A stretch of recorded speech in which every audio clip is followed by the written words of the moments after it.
Good morning. I'm calling to order our regularly scheduled meeting of the Committee of the Whole. I'm going to ask folks to wind down their conversations as we begin this meeting, please.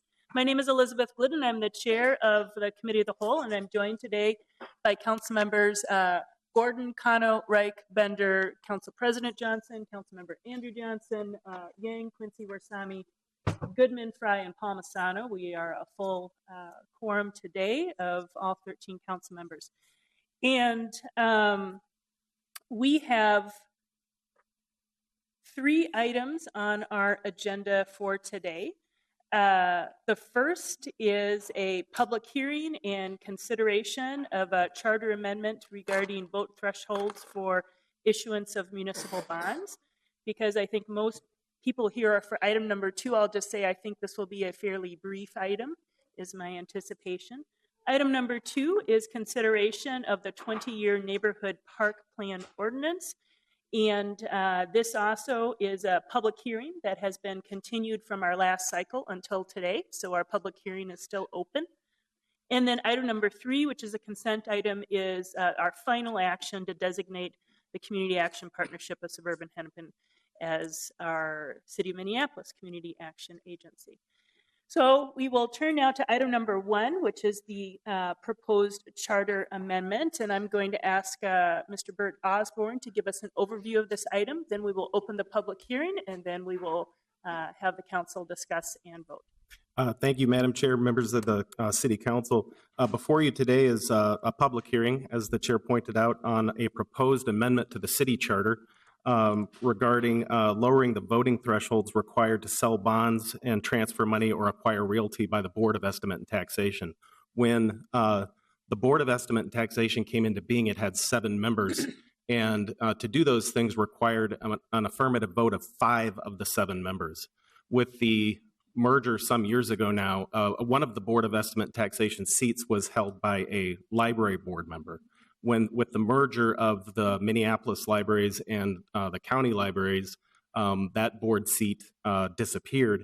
But the charter nevertheless still required an affirmative vote of 5 members. So instead of 5 of 7, it was 5 out of 6, which is a much higher burden. The proposed amendment to the charter would be to take out reference in the charter to a specific number of affirmative votes, and just change that to an affirmative vote of at least 2/3 of all the members of the Board of Estimate and Taxation. So as membership decreases or increases, the threshold would remain the same. All right. Any questions? And I apologize, I'm just getting on my speaker management right now. Any questions for Mr. Osborne? I'm not seeing any. So I will go ahead then and open the public hearing and ask if there is anyone here who would like to speak on this proposed amendment to the city charter. And Ms. Becker, please come forward. I'm Carol Becker. You guys all know me from the Board of Estimate. And actually, I'm in support of this. It's awkward. We have 6 members, and having to have 5 is a really high threshold. And so I think this makes a lot of sense.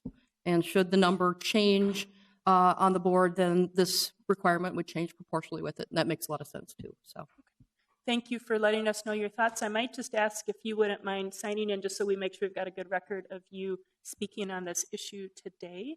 And anyone else? Mr. Sheldon Maines. I wasn't going to speak on this, but as the last library board member of the Board of Estimate and Taxation, right. Okay. I think this makes total sense, and I'm glad it's happening. Okay. And Mr. Maines, I'm going to invite you as well to go and sign up so we have a record that you spoke on this item today. Anyone else who would like to speak on this proposed charter amendment? I'm not seeing anyone, so I'm going to go ahead and close the public hearing. And let me just double check my action here. I will move then to amend the city charter as recommended by the Charter Commission to revise, clarify, and ensure consistency in vote thresholds required by the Board of Estimate and Taxation related to the issuance of bonds as set forth in sections 5.5, 9.3, subdivision A68, and 9.4, subdivision A1B, and 9.6D. All right. And I've moved that. Not seeing any discussion. All in approval, please say aye. Aye. Opposed? And that item is approved. Thank you very much. And I should have noted that because this is a charter amendment, it did require a 13-0 vote, and which did happen. All right, we are moving on now to item number 2 on the agenda, and this is consideration of what's titled on here, the 20-year Neighborhood Park Plan Ordinance.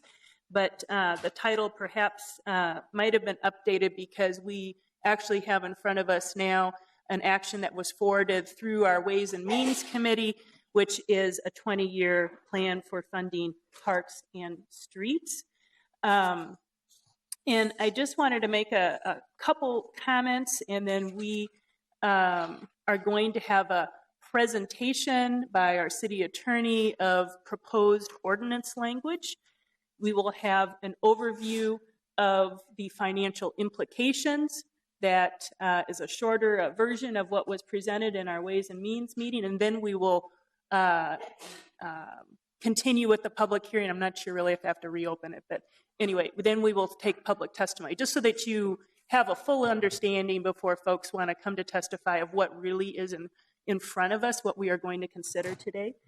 As we get going, I just wanted to say that I believe we've heard from a number of council members, the mayor, park commissioners. I think a lot of agreement on concepts that are coming forward today.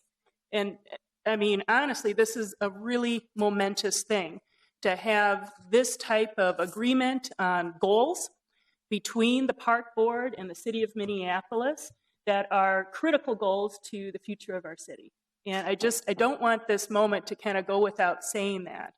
And I would like to especially thank Council President Johnson, Councilmember Goodman, who took the initiative to have one-on-one conversations with the park board to get us going. I want to thank Mayor Hodges and Councilmember Quincy for introducing some very important concepts around how are we thinking of other critical priorities that we should be thinking of at the same time, our streets, and how are we ensuring that we as a council together are thinking through financial implications.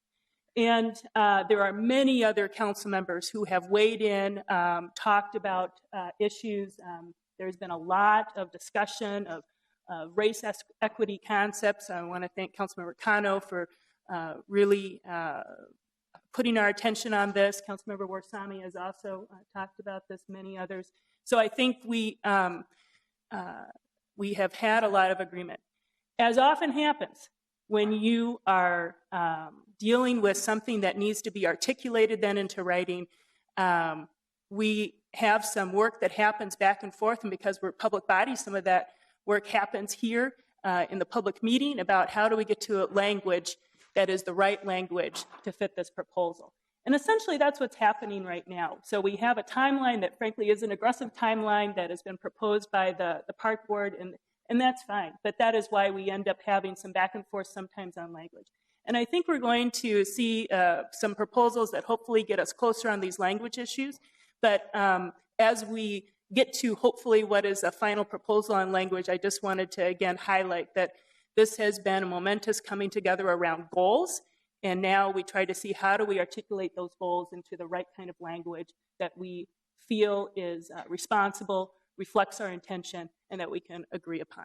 So with that, I'm going to ask Susan Siegel if she would come forward and help us understand what is actually in front of us. There are written materials, if you have not had a chance to get them, that are up by the clerk, if folks would like some written copies of what Ms. Siegel is going to talk about. Ms. Siegel. Right. Madam Chair, thank you very much.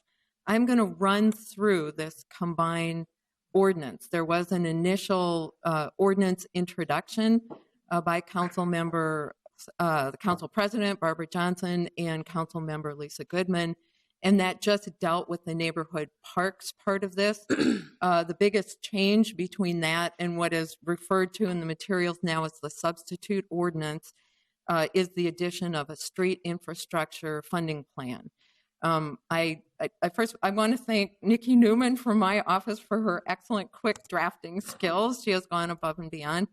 And then over the last 24 plus hours, I've been in discussions back and forth with legal counsel for the park board. We have some additional tweaks in language where it is my understanding that, that there is an agreement with this tweaked language so that there are no substantive changes at all between this combined plan with respect to the neighborhood parks funding plan and what was originally proposed. It's the same deal vis-a-vis the neighborhood parks. So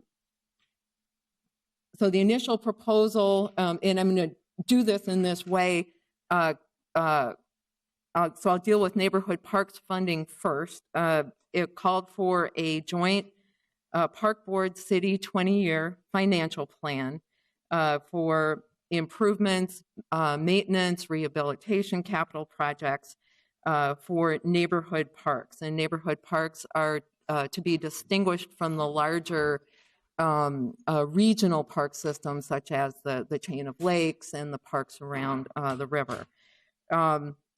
The park board and the city will pass concurrent ordinances as the plan dealing with the neighborhood park funding provisions, and that this plan will be in lieu of any ballot measures. There is currently pending in front of the Charter Commission a proposal from a request from the park board for a charter amendment to provide for additional funding. And so this plan would be in lieu of such a measure. There's an agreement for startup money to go to the park board of $1.5 million in January, the beginning of January of 2017, and an agreement to recommend to the Board of Estimate and Taxation a $3 million increase in the park board's annual base levy starting in 2017. And the assumption is that that base would be on an ongoing, continuing increase. Then in addition to that, to allow for capital improvements and rehabilitation of park facilities, there would be guaranteed minimum annual funding of $10.5 million per year. Currently, the city budgets for $2.5 million through its existing capital improvement bonding process. An additional $8 million would be added to this per year. It can be used only for the neighborhood park system for capital and rehabilitation projects. And there will be a review for inflation adjustments every 5 years. The city, there's a steam valve, if you will, built into the ordinance where in the event of an exigent economic circumstance, such as the Great Recession we recently weathered, or unanticipated critical needs, that the city could adjust that on a year-by-year basis. There's an agreement in the ordinance that the park board will continue to receive 11.79% of the city's annual local government aid. This has been the city's practice. This will now be memorialized in ordinance. And then there's a provision that if the city significantly reduces or suspends the $10.5 million per year for at least 3 consecutive years, then the ordinances terminate. And the park board can seek other ways to obtain needed funding. The new provisions really provide for street infrastructure improvements and maintenance. So the new ordinance will provide a 20-year plan for both neighborhood park needs and street maintenance and capital needs. It establishes an anticipated funding plan for the 20 years of what sources will be used. And thankfully, I have the Chief Financial Officer here, Mark Ruff, who will be talking through that. But the actual proposal will be linked to this ordinance so that sources are identified. Obviously, that can be varied depending on future circumstances, and there are provisions for that in the ordinance.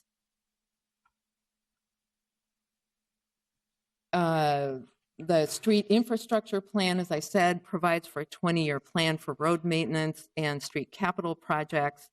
There's a proposal for an $800,000 increase in the base budget for public works for street maintenance, beginning with the 2017 budget. And then in addition to that, there would be a guaranteed minimum annual funding of $21.2 million per year over the current city general fund expenditures for street capital projects. Then for both the park board and the streets projects, there are reporting provisions which are new. The park board is being asked to report with an initial report to the city council on a 5-year project plan, focusing on racial and economic criteria that they will use in establishing their plan and how they're going to spend this funding, and including an analysis of the expected impact on overall operating costs. And then after that, they will provide annual reports updating the city council on how they're doing on those criteria, and then what happened the year before and what will happen the year after. So, Ms. Siegel, just as you're turning the page here, I'm going to, I probably should have done this before you began, but my understanding is that what you are running through for us is a version of the substitute ordinance that has been passed out in paper form, because it reflects some discussions that you have had with the Park Board's council fairly recently. Am I understanding that right? Just because there are people who are looking at the online, I'm getting email communication about people who are looking at the online version and of the ordinance, and I think there is a newer version, and I may be confused myself. I think we want to just understand, what are we looking at? And maybe you can help us with that. And Council President, I think you would be the one, also you're the chief author, who could help us with that. Madam Chair, thanks for the question. I think this PowerPoint is general enough that it applies to the substitute ordinance that is linked online. But as I mentioned, people are really concerned to make sure they've got the right language. Yes. Who are the council members? Just because we're going to be voting today, probably, and we want to know we're looking at the right product. The city clerk, do you want to say what it's linked, what the title is in the online link? So, Madam Chair, the books that we had prepared for you are the most recent copy, and under the first tab is a clean version of the substitute ordinance that incorporates, as the city attorney was indicating, the original provisions of the Johnson-Goodman Parks funding proposal, as well as the street infrastructure funding proposals discussed at Ways and Means on Monday. Behind the second tab in the book is a redlined version that shows the drafting changes. What Ms. Siegel is going through is a high-level summary of that. To be clear, there are some additional potential changes or amendments that may be coming forward that Ms. Siegel may have been addressing at a high level, but are not necessarily drafted in this document. So it would be best for the council to refer to the materials in the packet printed in front of you. The online version, of course, will be updated after this meeting to reflect what actually is done by the council, including any additional amendments that might be brought forward today. And I won't speak for the city attorney, but I think she was getting ready to say it's a general review of what we have done so far. There are, while I'm speaking, additional copies of this book back here on the table, just a few. We've tried to tell people that as well, so they can follow along as well. And I want to apologize to my colleagues. I should have asked the clerk to probably help us go through the materials at the beginning, and also for the public to understand what we're discussing. So I just want to give my apologies. I should have done that. Council President. And Madam Chair, after we're through with Ms. Siegel's presentation and Mr. Ruff's presentation, then it's my intention to bring forward what Mr. Carl has at this point, which is going to be an amendment to the substitute ordinance that is in front of us. And that would be just with some very current and minor changes, I would say, in the action, and I would go through them at that time.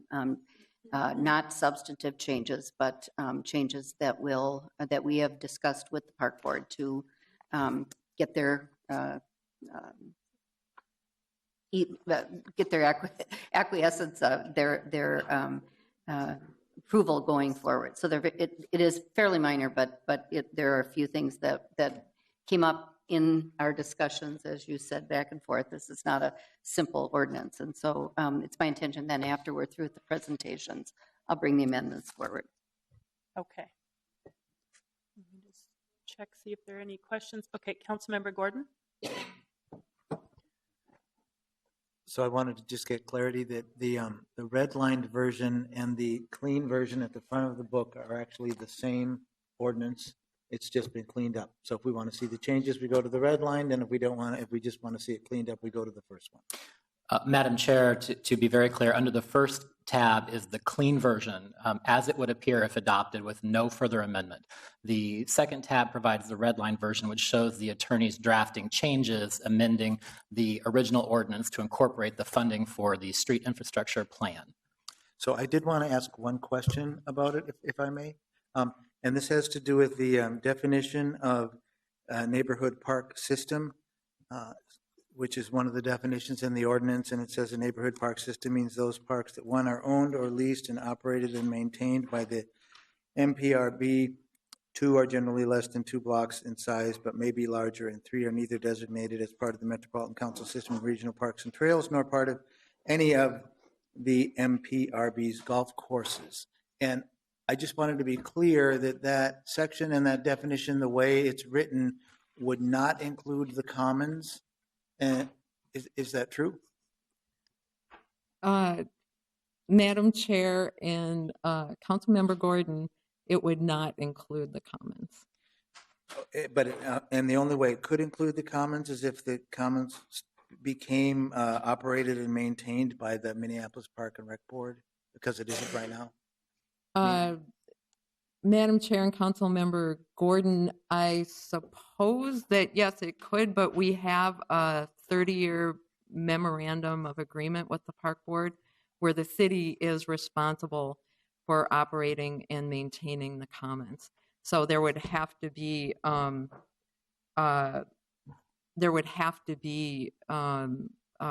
negotiation with the Park Board over that. So it's not currently. It's not in this definition. And I think it's important that that's clear because there was some confusion about that, or I was curious about that. So I appreciate that. Thank you. We have another question or comment from Councilmember Fry. Thank you, Madam Chair. I don't think anybody would accuse me of being unsupportive of the commons, yet this is a funding plan for neighborhood parks and should not include the commons on this particular instance. So just wanted to say that for the record. Yeah, and I'll just kind of add to that, if there needs to be even a greater clarification in this ordinance with language specifically saying that this piece of land is not intended to be part of what's covered in the ordinance, I think there's a lot of agreement, as I'm hearing, and I'll just speak for myself, that would not be the intention of what we want to be covered. And if we need greater clarity, it seems to me that could be accomplished. Madam Chair, that's correct. I think the current language covers it, although there is going to be a tweak to this definition to make sure we're not leaving out Brian Coyle Center and one other park. There's another park that's called Phelps Park. I just want to speak up for Phelps. So those two are covered. The commons is not covered. Okay. Great. Yeah, and so then the same reporting will apply to the Public Works Department as to the Park Board. And with that, I am done with my overview, now that everything is crystal clear.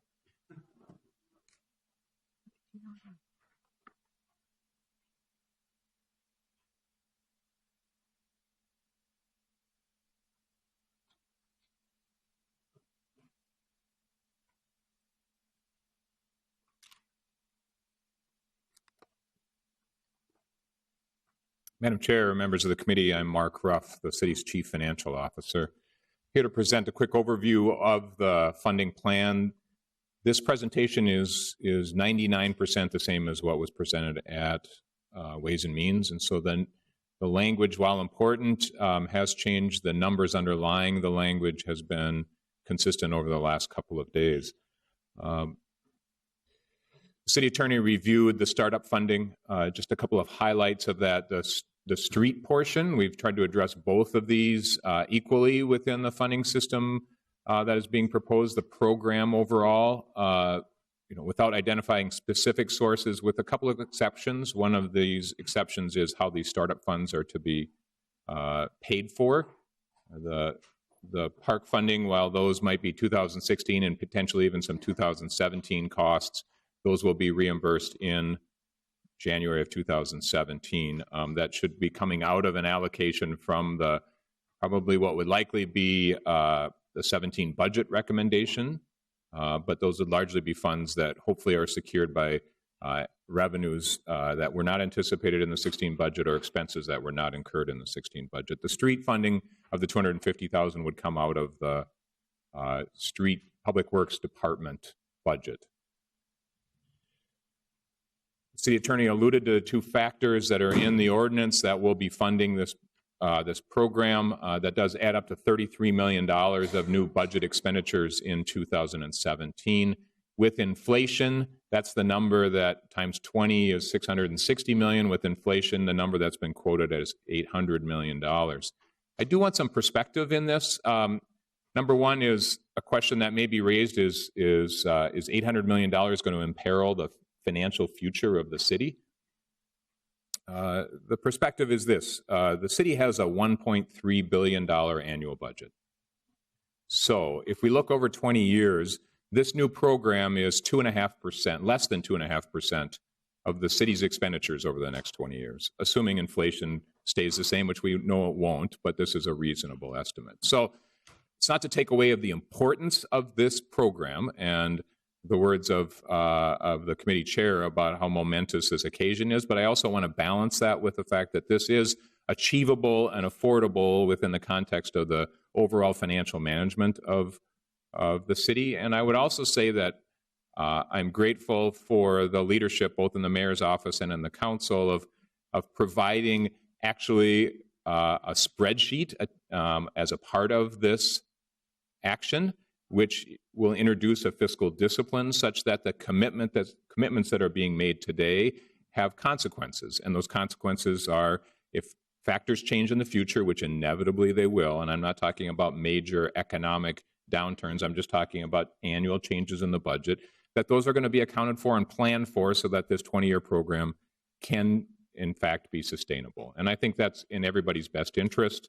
It also helps us in talking to the bond rating agencies, is that bond rating agencies are always clearly concerned about what decisions council and the mayor makes and what the long-term implications are. This is laid out in this plan, and I think that's a very good thing. The funding plan does have a mix of revenues. It does have the money available in 2017, but there is the ability of having some flexibility when that money is spent. So we don't expect all of the $22 million of new street money to be spent in 2017, but it's going to be allocated, it's going to be appropriated and available to them, if not in 2017, then in later years. It is mostly pay-as-you-go, meaning that funded out of cash, but there is debt in this funding plan. There is always trade-offs in decisions that are made in funding from a variety of sources. We'll walk through some of those trade-offs. And this annual reevaluation and making it part of the budget process, I think, is very important. It is, but at the same time, recognition that this additional funding is programmed long-term into the budget. When we talk about the mix of revenues, it is still primarily property tax based. Right? Out of that $1.3 billion of annual budget, the property tax levy of both existing park board and city levies, including debt service, is just under $300 million for 2016. So property taxes will be increasing to help support this program, but it'll be offset by some other non-property tax revenues, some reductions in current levies, and some cash. This is a chart that just describes how those sources interrelate. You can see that the property tax levy starts slowly and then increases fairly significantly in year 5 and 6, and we'll talk about the basis for that significant increase. Debt is issued on an annual basis, starting potentially in year 1 in 2017. We start paying for that debt in the year after. And you can see that the debt is issued. This red line is not the debt service payments, but the amount of debt that's issued on an annual basis. What are some of those other sources that are highlighted in that chart? Number one is we are counting on more sales tax. Ms. Christensen from Finance and Property Services gave an overview in Ways and Means with our current projections on sales tax. Sales tax is a volatile revenue source. It does increase and decrease depending on economic activity and visitors in the greater Minneapolis area. We are anticipating that with some new base, we're not anticipating changing any tax rates at this time, but with new base, we should be able to rely upon $1 million more than what is in current year budget, 2016, that would be dedicated toward this program. It is for the full 20 years. We do have a slight inflation assumption on that, just 1% for the purposes of this program. Certainly overall, we do expect higher than that increases in inflation on that revenue source. That is embedded in the general fund, the sales tax overall, along with the entertainment tax. And so what's the trade-off? The trade-off is we probably have less money left over on an annual basis to use for other capital items as the city has done in past years. The other non-property tax revenue is really, the rationale behind it is more tied to streets. And the idea is that we have stormwater fees currently that are paid on a monthly basis by all residents and businesses in the city. The stormwater fees are paid on the utility bills. Currently, for a homeowner, you're at, like the average monthly bill is about $12 per month. There are significant stormwater needs in the system. There are cash balances in that system. We are anticipating using those cash balances for other purposes. So the stormwater fee increase, and this is a one-time increase, then will be, again, like sales tax, slightly inflated over time. Is the rationale for that fee increase is the fact that most of the activity to improve the streets is related to street reconstruction. When we tear up a street, we also tear up the curb and gutter. We replace catch basins that move the stormwater from the street to the greater stormwater system. And the annual cost of stormwater improvements, if we relate those to the curb and gutter and catch basin, are about 10 to 12% of street costs. And so if we think we're going to spend $20 million a year, and not all of that's going to be reconstruction, but a fair amount of it's going to be reconstruction, at least probably 3/4 of it, and we take that times 10%, that's about $1.5 million that we're dedicating out of this revenue source to help offset the street costs so that it's not as put on the property tax levy. Certainly, people who pay taxes are also paying that fee. The addition of this fee is also then we capture some non-property tax revenue paying properties to help offset the cost of street reconstruction, specifically exempt properties, meaning exempt from property taxes. That's about a 4% increase. It's about $6 per year, and so 50 cents a month out of that $12 bill.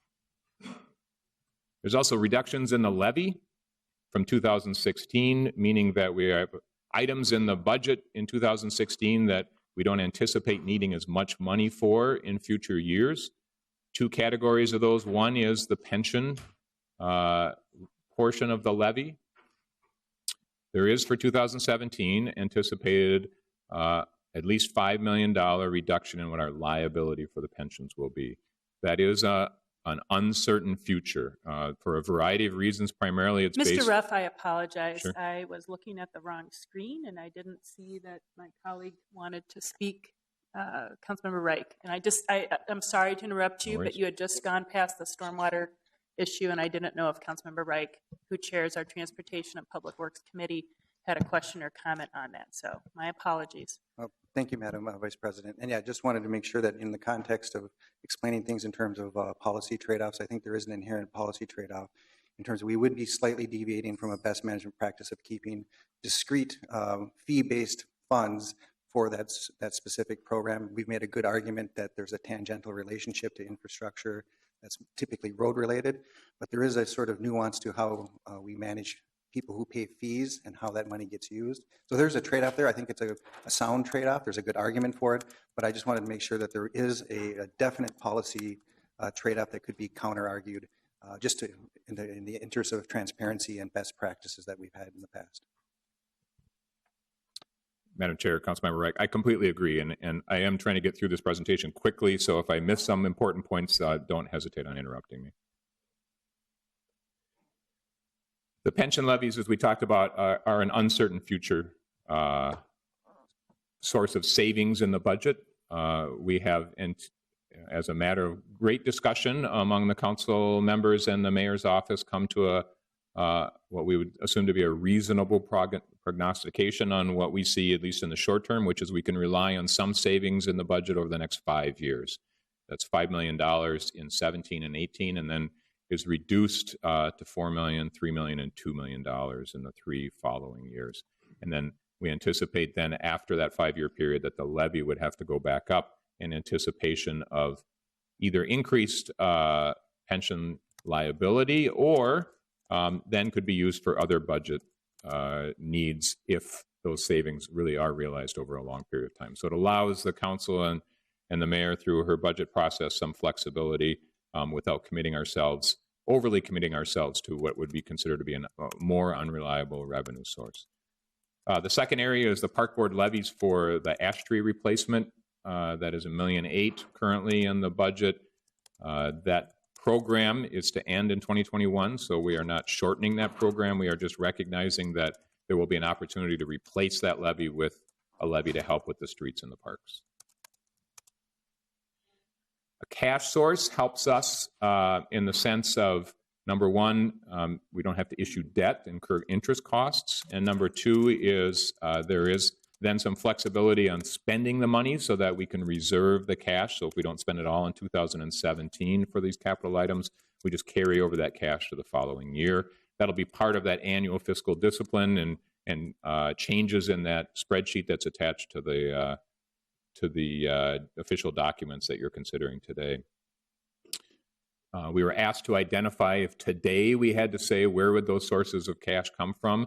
There are 4 areas. One is the convention center of $6 million. The trade-off certainly there is that's an asset that helps bring people to Minneapolis, and our sales tax is certainly tied to more traffic downtown in the greater area of Minneapolis. But at the current time, we believe that we can afford that, or again, our trade-off is that if the capital items that the convention center has planned could, like later categories, be compensated by future bond issuance. So this is a source that we feel comfortable will not, at least in the short term, impair the ability of the city to function well. The second is the self-insurance fund. This is the fund where the city pays for legal settlements, workman compensation, some building risk. That fund is higher than what the forecasters tell us is necessary for a city of our size. We do have, every other year have actuarial studies that are done that try to set a minimum for that fund, and we are above that minimum in cash balance right now. Certainly the trade-off is that if the forecasters are wrong, then we will have to find other sources to help with any settlements or any kind of liability in the future. Intergovernmental fund, which is primarily information technology, has about $18 million of cash. We have more capital planning for IT than we do $18 million. The question is, how fast can we spend that money? And again, in the short term, we feel like we can live without $1 million to $3 million in that fund, but certainly like Convention Center, if there are needs that future councils identify and the mayor through her budget process as a priority, we may need to then either transfer some money or issue some debt to help offset those.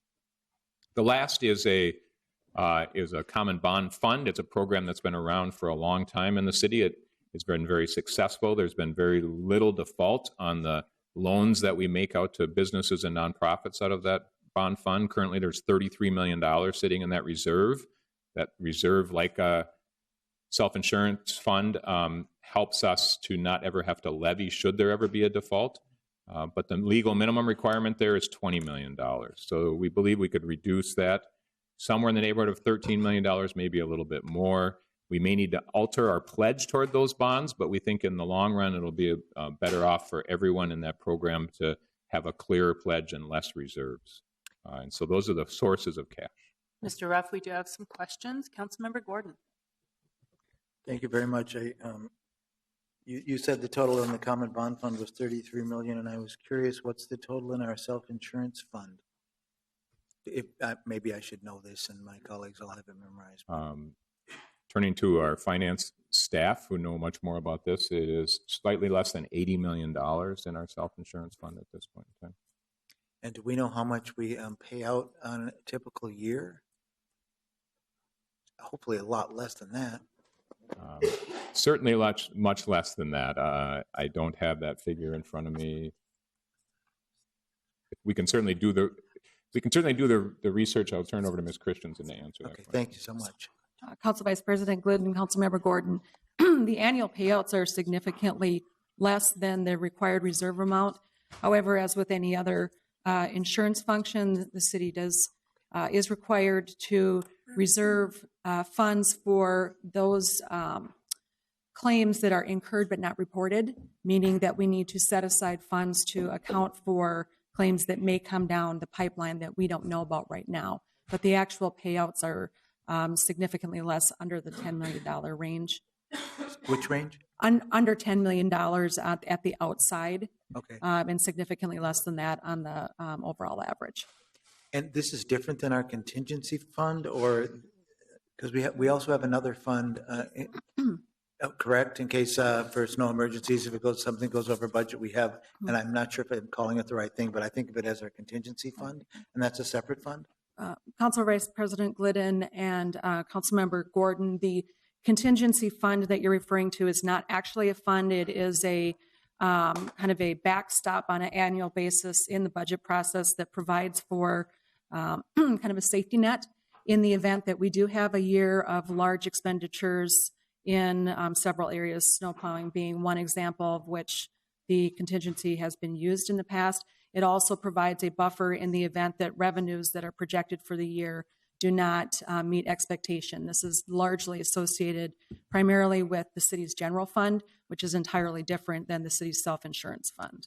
And if I could maybe just insert a short, kind of more layman's description, the contingency fund, as we call it, is more about unexpected events, meaning they're not budgeted events, those kinds of things, as opposed to the self-insurance fund is all about our liability.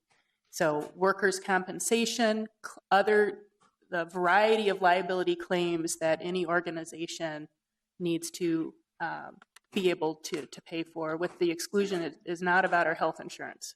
So that's been another common question. Is it about health insurance issues? No, we have a separate way that we actually contract for coverage of health insurance issues. And anything more, Councilmember Gordon? Not till the next slide. All right. I'm not seeing anyone else in queue. Mr. Ruff. Sure. Madam Chair, it is important to mention that this cash is a short-term funding source in the sense that we, as fast as we expect to spend it would be in the next 4 years of the program. Certainly it could go longer than that if our capital expenditures lag a little, but it is, cash is never a good source for long-term, especially operating fund needs. The advantage of cash is for capital needs is that if there was a major crisis in the next 3 or 4 years, we could reduce some of that street funding potentially and just use less cash. So those are, again, options for you to consider without being locked in completely in terms of your sources of funding. I will also say that in future years, if that contingency money is not used, you may choose to redirect through the mayor's budget process and as the council review of that, some of that contingent money to replace some of this funding as well. Debt is a function of this program. It is $239 million on the projected basis over that approximately 17 years that was in that chart. We do have a habit, which is a good habit, of keeping debt payments short, 10 years, but we will pay off all of that debt within 20 years, meaning that if we issue bonds in year 15, those will only be 5-year bonds. We do have programmed in a 3% interest rate, but currently if we were to borrow that money for 10 years, it would be in the neighborhood of 1.5%. So we have some conservative projections on that as well. So we talk about using some of this savings from pension and cash to bridge the first several years. Part of that is the fact that we do anticipate a larger levy increase in 2021. The reason that we anticipate that is we do have a TIF decertification, a tax increment financing district that has been functioning in the city for a number of years. That is the consolidated TIF district. Because it legally must come to an end in 2020, we can capture some of that revenue. Then if the mayor and the council choose to increase the levy in 2021, currently we have about $12.2 million of annual city taxes that are captured in that TIF district, along with some other taxing jurisdictions' monies. What that number is going to be in 2021, we don't know, but that's why we have the range of $12 to $13 million. We're using about half of that to increase the levy in 2021. So we'll see some charts that'll show the relative scale of that increase compared to the other increases in the levy that are within this program. That smaller amount that's being utilized still allows some flexibility for the council in the future as to where to redirect the remaining capacity. That could be taxpayer savings, that could be other programs that you choose to fund out of that opportunity. So hang on. This is the one I knew there would be questions. This is a big item to understand. Councilmember Gordon. Thank you very much. And I just want to make sure that I understand what this consolidated TIF district that we're talking about is. And I think currently right now we are using the funds for two main purposes. One of them, I believe, is to finish paying for the purchase of the basketball arena downtown and maybe some maintenance and upkeep to that. And then I think we're also using about half of it for neighborhood revitalization purposes, which since our last budget includes financing almost all of the neighborhood and community relations department. So is that the same consolidated TIF district that you're talking about?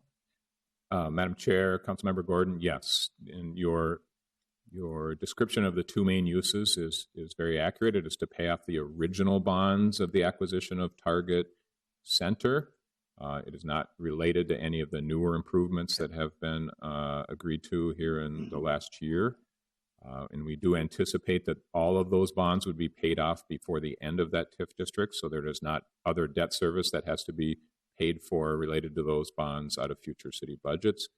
There is approximately $6.2 million of expenditures out of that TIF district in 2016, which are the NCR programs. And this is the opportunity that I was talking about as one of the areas where if you want to continue that level of funding, you could do that as a city in the budget process in either before 2021 or in 2021.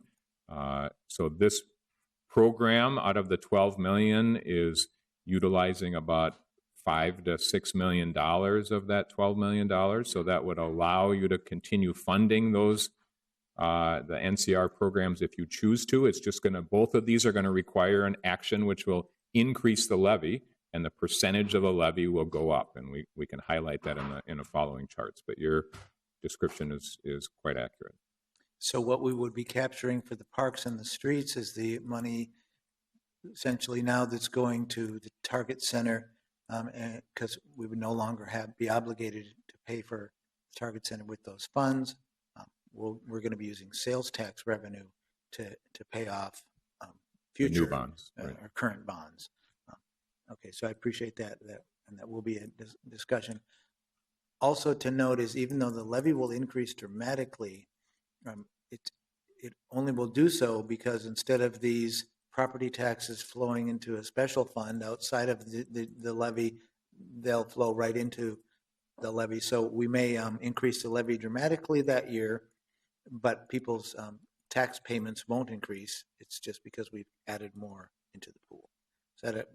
That is correct. We will have, you think of a TIF district as deferred growth in our tax base, and so we will realize all of that deferred growth in that 1 year, 2021, and so the taxes, while going up, will be spread on a larger base, and the impact then net to homeowners and businesses who pay property taxes should be, assuming all other factors stay the same, neutral. Okay, thank you. I'm not seeing other questions. Thank you. So the chart alludes to what we were just discussing, and I'm going to explain the colors here. The blue color is what we call current service level. So this is essentially inflation on the city's existing 2016 budget. Okay. And this is focused primarily on property tax levy increases. It's not overall budget increases. It's just how the changes in all those obligations are forecasted out for the budget. We being the city as a whole, do a very thoughtful 5-year financial projection every year as a part of the budget process. That's the reason you see some of the blue in the early years a little higher and then a little lower from year to year. That budget increase right now is anticipated to affect the levy in the 3.6 to 3.9% range over the next several years. The green is added on top, and that is related to just the street and park program. That number in the first year is a 1% increase. That's related primarily to the $3 million of park operating that is a part of this program, and a little bit of funding for the street operating as well, that $800,000 of street operating. After that, the increases average about 0.6 to 0.7%. Okay, that's not 6 and 7%, that's 0.6 and 0.7%. So if you add those two together, the overall impact, and Councilmember Gordon's point, that green spike really for the effect on average taxpayers is going to be the same as the following years. It's going to be around 3.3 to 3.5% for inflation on existing budget, and then about 0.6, 0.7 for this new program. So the total annual increase we anticipate in the levy on a long-term basis is in that 4.1, 4.2% annual increase every year. Okay. Excuse me. Councilmember Bender has a question. If you would go back to your previous slide, please. Thank you, Madam Chair. Just to follow up on Councilmember Gordon's questions and some of the discussion we had at Ways and Means, it's my understanding that the TIF district will be decertified no matter what in that year, absent legislative action. And so we are taking some of that funding and committing it to parks and streets. And it doesn't change the fact that we'll have to figure out how to pay for any NCR or neighborhood-related functions that we want to continue past that year where that funding was part of that TIF district. But we're really not changing the trajectory of this TIF district, which was already planned to be decertified in that year. I just want to make sure that that was correct and noted. Madam Chair, Councilmember Bender, you are correct. If we wanted to continue funding city programs and utilize all of the benefit of that TIF district, then the spike on this would go from just under 6% to closer to 7.5%. So it's unfortunate that when a city passes a budget that the focus is on levy increase rather than net impact on taxpayers, right? And so that's the dilemma that everyone will face in 4 or 5 years. Councilmember Gordon has a question. So and maybe it's more of a comment. I think that when our tax districts would naturally decertify and sunset in the past, we have sometimes gone to the legislature and say we would like to continue them. And I think there's I don't want us to think we're tying the hands of the future council necessarily at this point in terms of is it all decertified or any of it, or would there be hopes of extending any of it? I might think it ought to be decertified myself right now today, and that we should pay for the NCR and the neighborhood revitalization purposes out of the general fund to find another way to do it. But I don't think we're committing ourselves or a future council to doing that in 2020. We could go to the legislature and say, we want to decertify half of this and we want to keep half of it going or something like that. So there's options, but Councilmember Bender is right. In the normal course of events, the way they're set now, it would be set to decertify anyway. So I'm not arguing that. All right, thank you. This next chart is simply taking a percentage increase and putting it into real dollars. So for example, in year one, where we would have anticipated a property tax levy increase of right around $12 million, we are now anticipating a property tax levy increase for 2017, which obviously will be evaluated in the budget process this summer and fall, of just under $15 million. And you can see the spike, and then as bonds are paid off over later years, we actually saw a little bit of decrease, but obviously we can't predict what's going to happen in 20 years with any 100% accuracy. It's important to note what's not included in this funding plan. We're not counting on new construction. Clearly, new buildings are going up in the city. There's going to be a benefit that taxpayers are going to realize. It's not deferred growth like a TIF district. It's real growth in today's world. But the impact of that, we just didn't think was reliable for long-term source of funding for this program. But it will be an indirect source. It'll benefit all taxpayers, and it'll help with the budget process. That's about a 1% to 2% increase in tax base, which will then, again, lower the overall impact of the 2017 budget. We are not counting on any reserves, especially there's no development fund reserves, there's no park reserves, there's no public works reserves. We see all of those for important capital needs over the long term. We are not using the funding that we anticipate from the state, $3.4 million in November of 2016. We are not using those for anything other than what the purpose we understand that legislation to be, which is to pay debt service on the bonds that were issued for the downtown library and other neighborhood libraries. And we're going to use those monies to pay off those bonds as soon as possible. But it's likely we're not going to be able to pay those bonds off for at least 7 years, maybe 8 years. And it seemed outside the time frame of dedication of this particular program.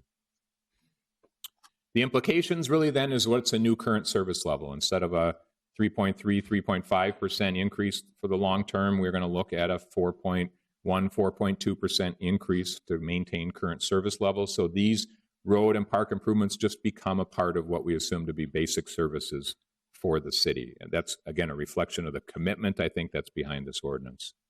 But we will still have the annual evaluation of mix of revenues, and it's not just about, if you read the ordinance, you may think it's focused just on the levy itself, but there are all components here. How much debt's issued versus how much cash is issued will also be part of the changes on the annual basis, and we will update then, as is intended in this ordinance, those projections to make sure that this program is sustainable. I would also just say that we as a finance department are comfortable with this program. We don't think that it stresses the city resources, but there are certainly trade-offs, as there is with any budget decision, whether short-term or long-term, and we will certainly be looking forward to working with the mayor and the council and this future budget process that does assume this as a baseline, and will take the action, should you move forward today, as that statement from the city council.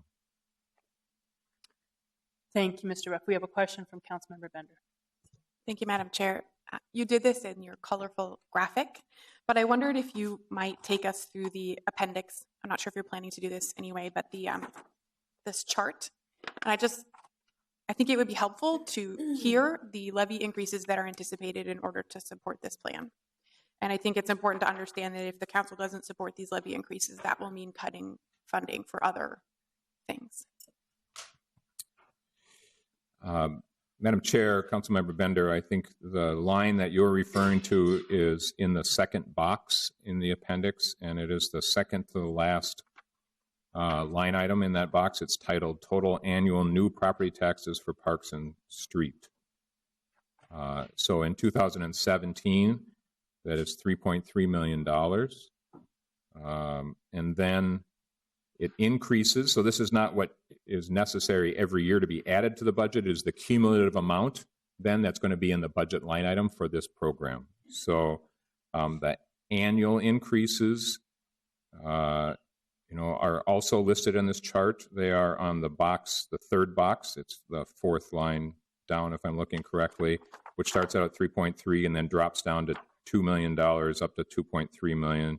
Again, in that $2.3 million range. And then in 2021, we see a $9.498 million increase. So just want to show the difference between those line items, one being annual increases to the budget, the other being the cumulative money that's dedicated to this resource.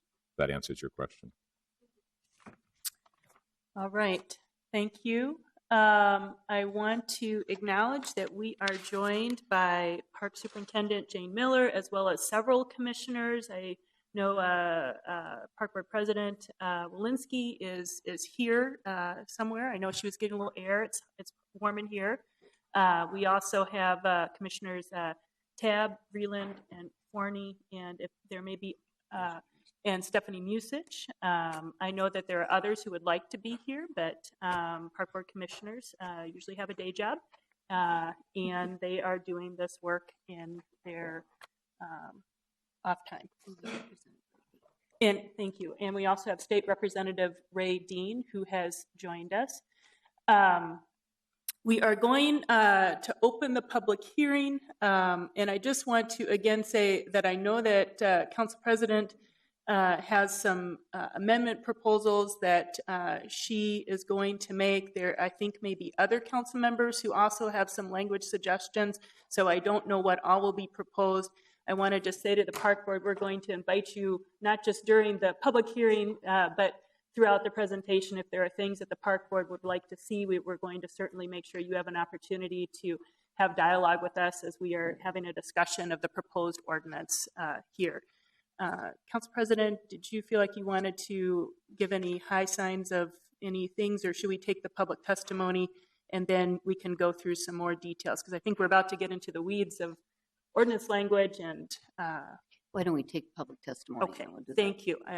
All right, so I do have a lineup here, and if you would like to speak and haven't yet had an opportunity to sign up, you may do so over by the clerk, and we will take testimony until everyone who wishes to speak has had an opportunity. And this is the continuation of a public hearing, and after we conclude today, we will close the public hearing. So the first three speakers are Meg Forney, then Sheldon Maines, then Carol Becker. And we do have a clock to the side. I will also help you with keeping on time. We're asking you to keep to 2 minutes or less if you are able, so we can do our best to get through everyone who's here today. Thank you, Commissioner. Thank you, Chair Liddon. My name is Meg Forney. I am a Minneapolis Park Board Commissioner. I live at 3201 Zenith Avenue South. My, but the devil is in the details. At 9:45, when I did sign up for the public testimony and everything, I was opposed to the actions that you were about to take on. At this point in time, an hour later, more than that, I am full-heartedly in support of your substitute ordinance. I am very appreciative of the words of the 20-year plan being included, the adjustments for inflation, and our definition of neighborhood parks. I also want to thank our park staff who have done their due diligence this past year in vetting our neighborhood park needs. And I'm whatever. I'm very, very happy and thankful for your responsive support of our neighborhood plan. Thank you. Thank you. Mr. Maines.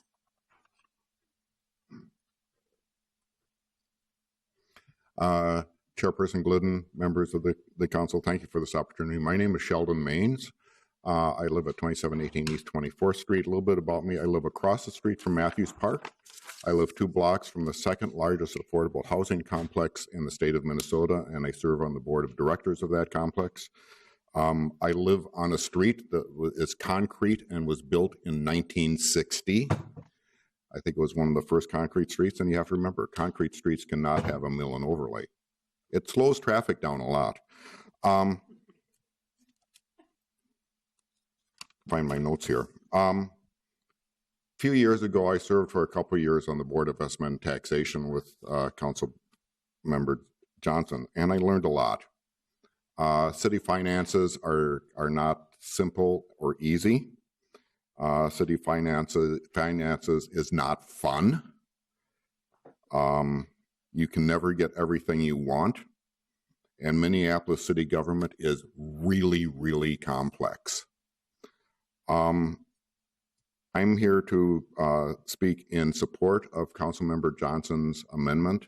I think it goes a long way to what we need for the park board. I think it goes a long way to addressing the fact that, yes, they are 2 separate government entities, the city council and park board. I commend you and the park board for reaching an agreement. I know those things are not easy. Neighborhood parks are what make Minneapolis great. Neighborhood parks are especially important to my neighbors who are low income and African American. That is a resource that they depend on. So I just want to thank you for all your hard work and just reaffirm that I support Johnson's amendment. Thank you, Mr. Maines. Ms. Becker, if you could come forward, then we have Brad Pass, and then Casey Kulizik, and then Mike Tate. And if folks want to start getting themselves prepared in line, I will say I have 2 sheets of testifiers, and I anticipate that we may have more. Carol Becker, 3201 48th Avenue South, and I'm also on the Board of Estimate. I'm really excited about this. I mean, I've been working on this almost 2.5 years now, and to have a historic agreement between the city and the park board, it has never really happened. And I am so excited. And Barb, thank you so much for all the work that you've done. You have been stellar. Councilmember Goodman, you guys have been doing yeoman's work. Thank you to the staff, the finance staff, the park board staff. This is an exciting, exciting day, and I look forward to this being approved by both bodies and moving forward on fixing our parks. Thank you. Mr. Pass, please come forward. Then Casey Kulizik. I'm sorry, I'm Brad Pass. I live in East Phillips, and I have something I'd like you to see. May I pass Hand it to the clerk, please, and then they will, the clerk will pass it to us. Thank you, sir.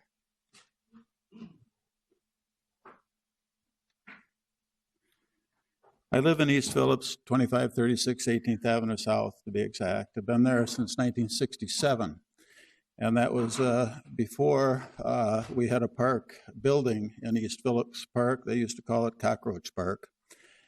I think that for inner city people, parks, local parks are absolutely essential. I mean, after a livable wage job, food on the table, and health insurance, I think the parks are the next most important thing. They provide socialization for people. They provide, in many cases, even food for people. They provide a safe place for our youth and for our families. I think that funding the parks, the local parks, the neighborhood parks, is probably the most important thing you can do. We can't let ourselves fall into the situation of St. Paul, where they've had to close down parks. That's not acceptable. We're better than that. We can figure this out. I am sorry that we weren't able to hear from Superintendent Miller and some of the other people from the park board.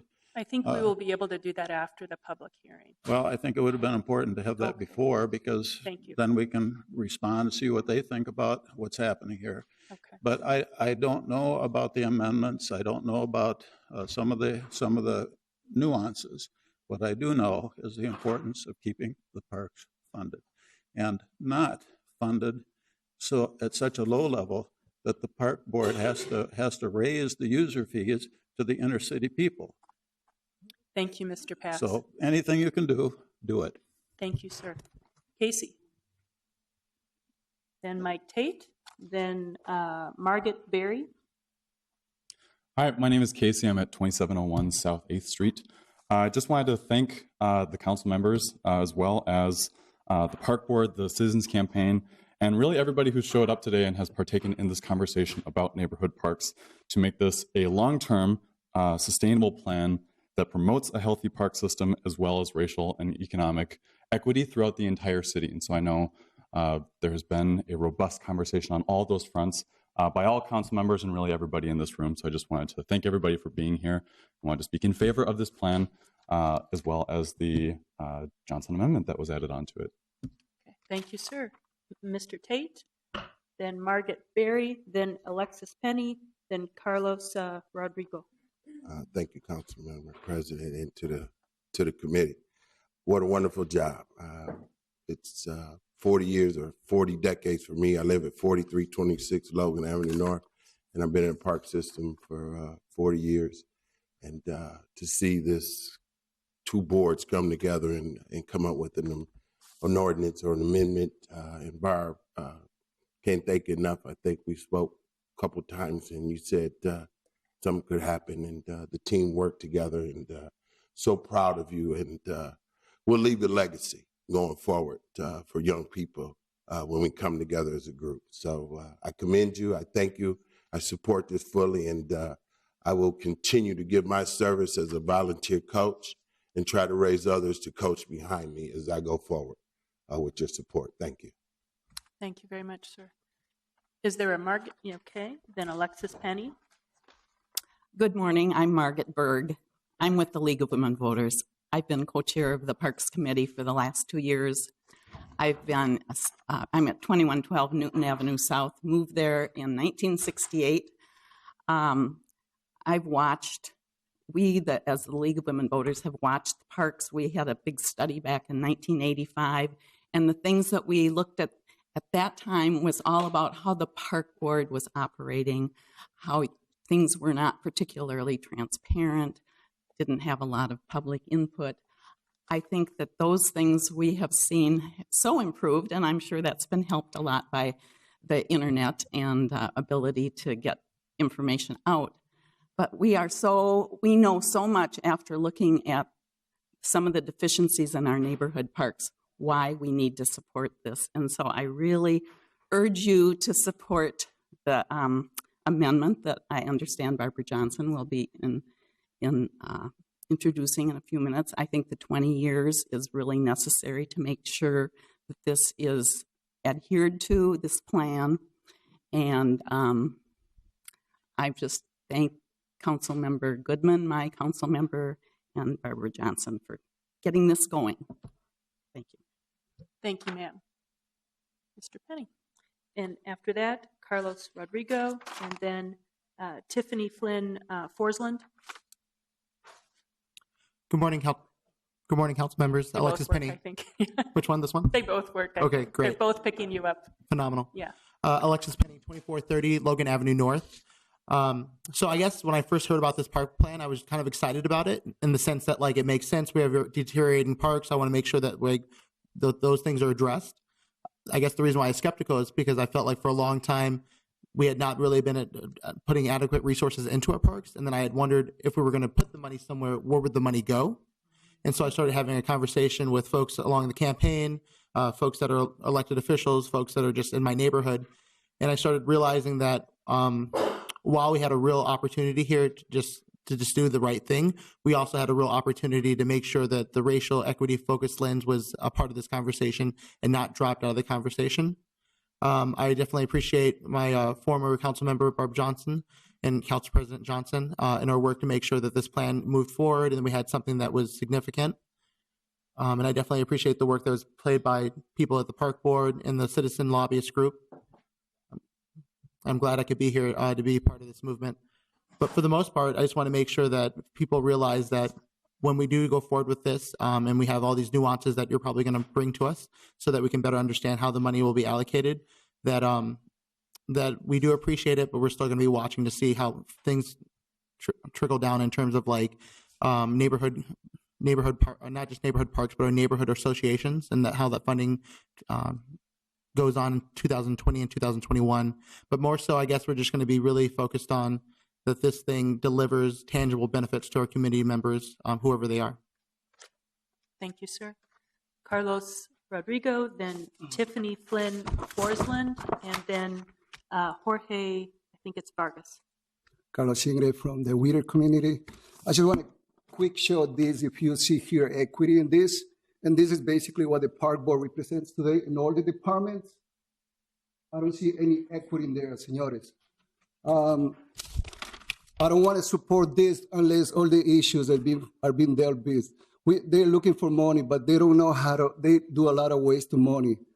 For instance, there was an equity from the equity training from Latinos. I was working with them. They decided to hire an African American friend of Cordell, one of the person that works there. This person hired someone else. They never paid that. There was no accountability in this. So they have a lot of issues and they don't care. Another issue with that is Michelle, the person that is in the equity and inclusion department. She's the one that's talking about equity here.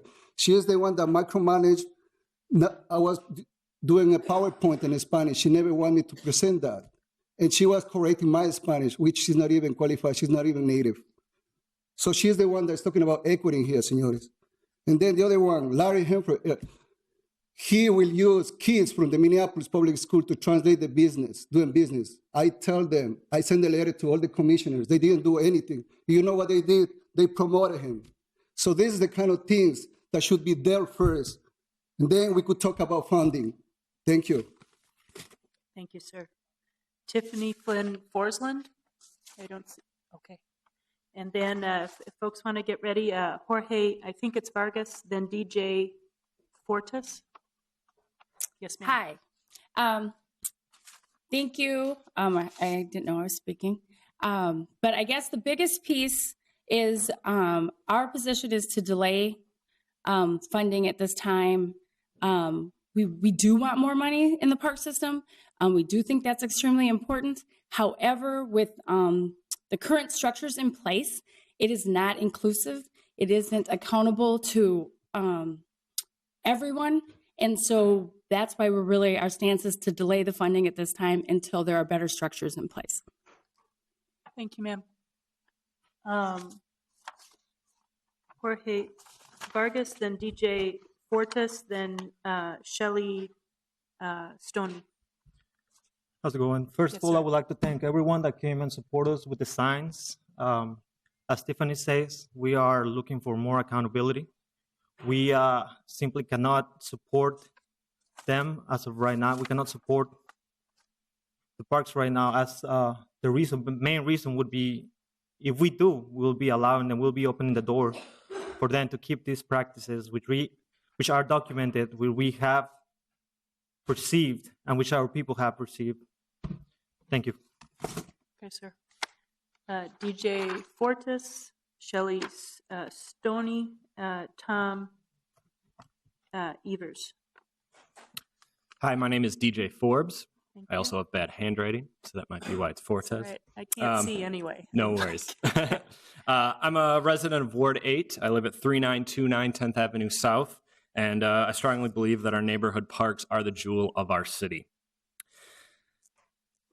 I passionately support a sustainable increase in the funding necessary to ensure that our park system remains viable, and I strongly urge you all to support the ordinance with the Johnson Amendment moving forward. Thank you all for your service.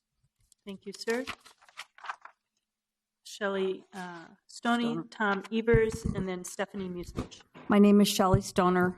I grew up on the east side of Lake Harriet. I didn't grow up there. I raised my family there for 25 years. I live downtown now. And I realize this is a very fluid situation, and I might be jumping into the flow a little not as knowledgeable as to where things are at. And I usually am not here when in support of tax increases, but I am today. I'm very passionate about our neighborhood parks. I think parks and our neighborhood parks are made up of families. I have my visual aids. There she is, student at Columbia University Med School right now. And this, believe it or not, is the proudest thing my husband has down at his office amongst all his other trophies for top financial management.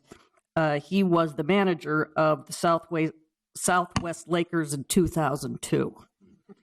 And the reason I brought those things is because I do believe that families make up these neighborhoods, individuals such as these make up families, and the process that we went through of going park to park all around the neighborhood to play sports, to have our kids involved, to have my husband coach and meet other coaches from other neighborhoods, took us out of the east side of Lake Harriet, and it brought others in.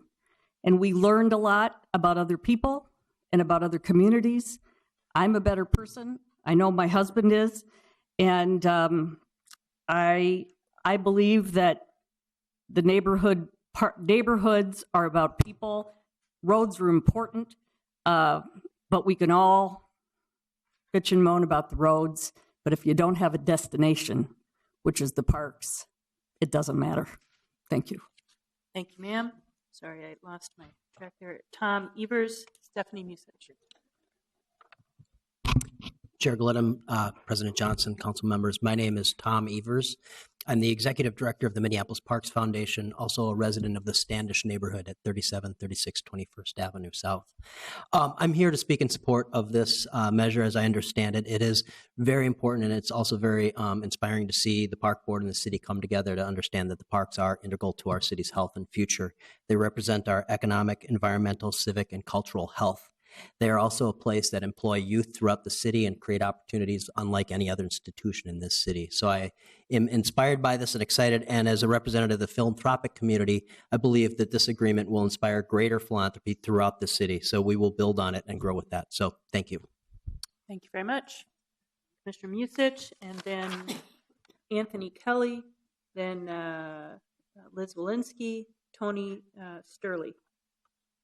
Good morning, Minneapolis City Council. My name is Stephanie Musich. I live at 5665 Woodlawn Boulevard, and I represent the 5th Park District here in the city. And I just wanted to come this morning, and despite the phone calls some of you may have received from me or voicemails saying how upset I was at the redlined substitute ordinance that was out on the website, I understand that the issues that I had with that have been corrected in the new substitute ordinance that Councilmember President Johnson will be bringing to you. And I just wanted to say thank you.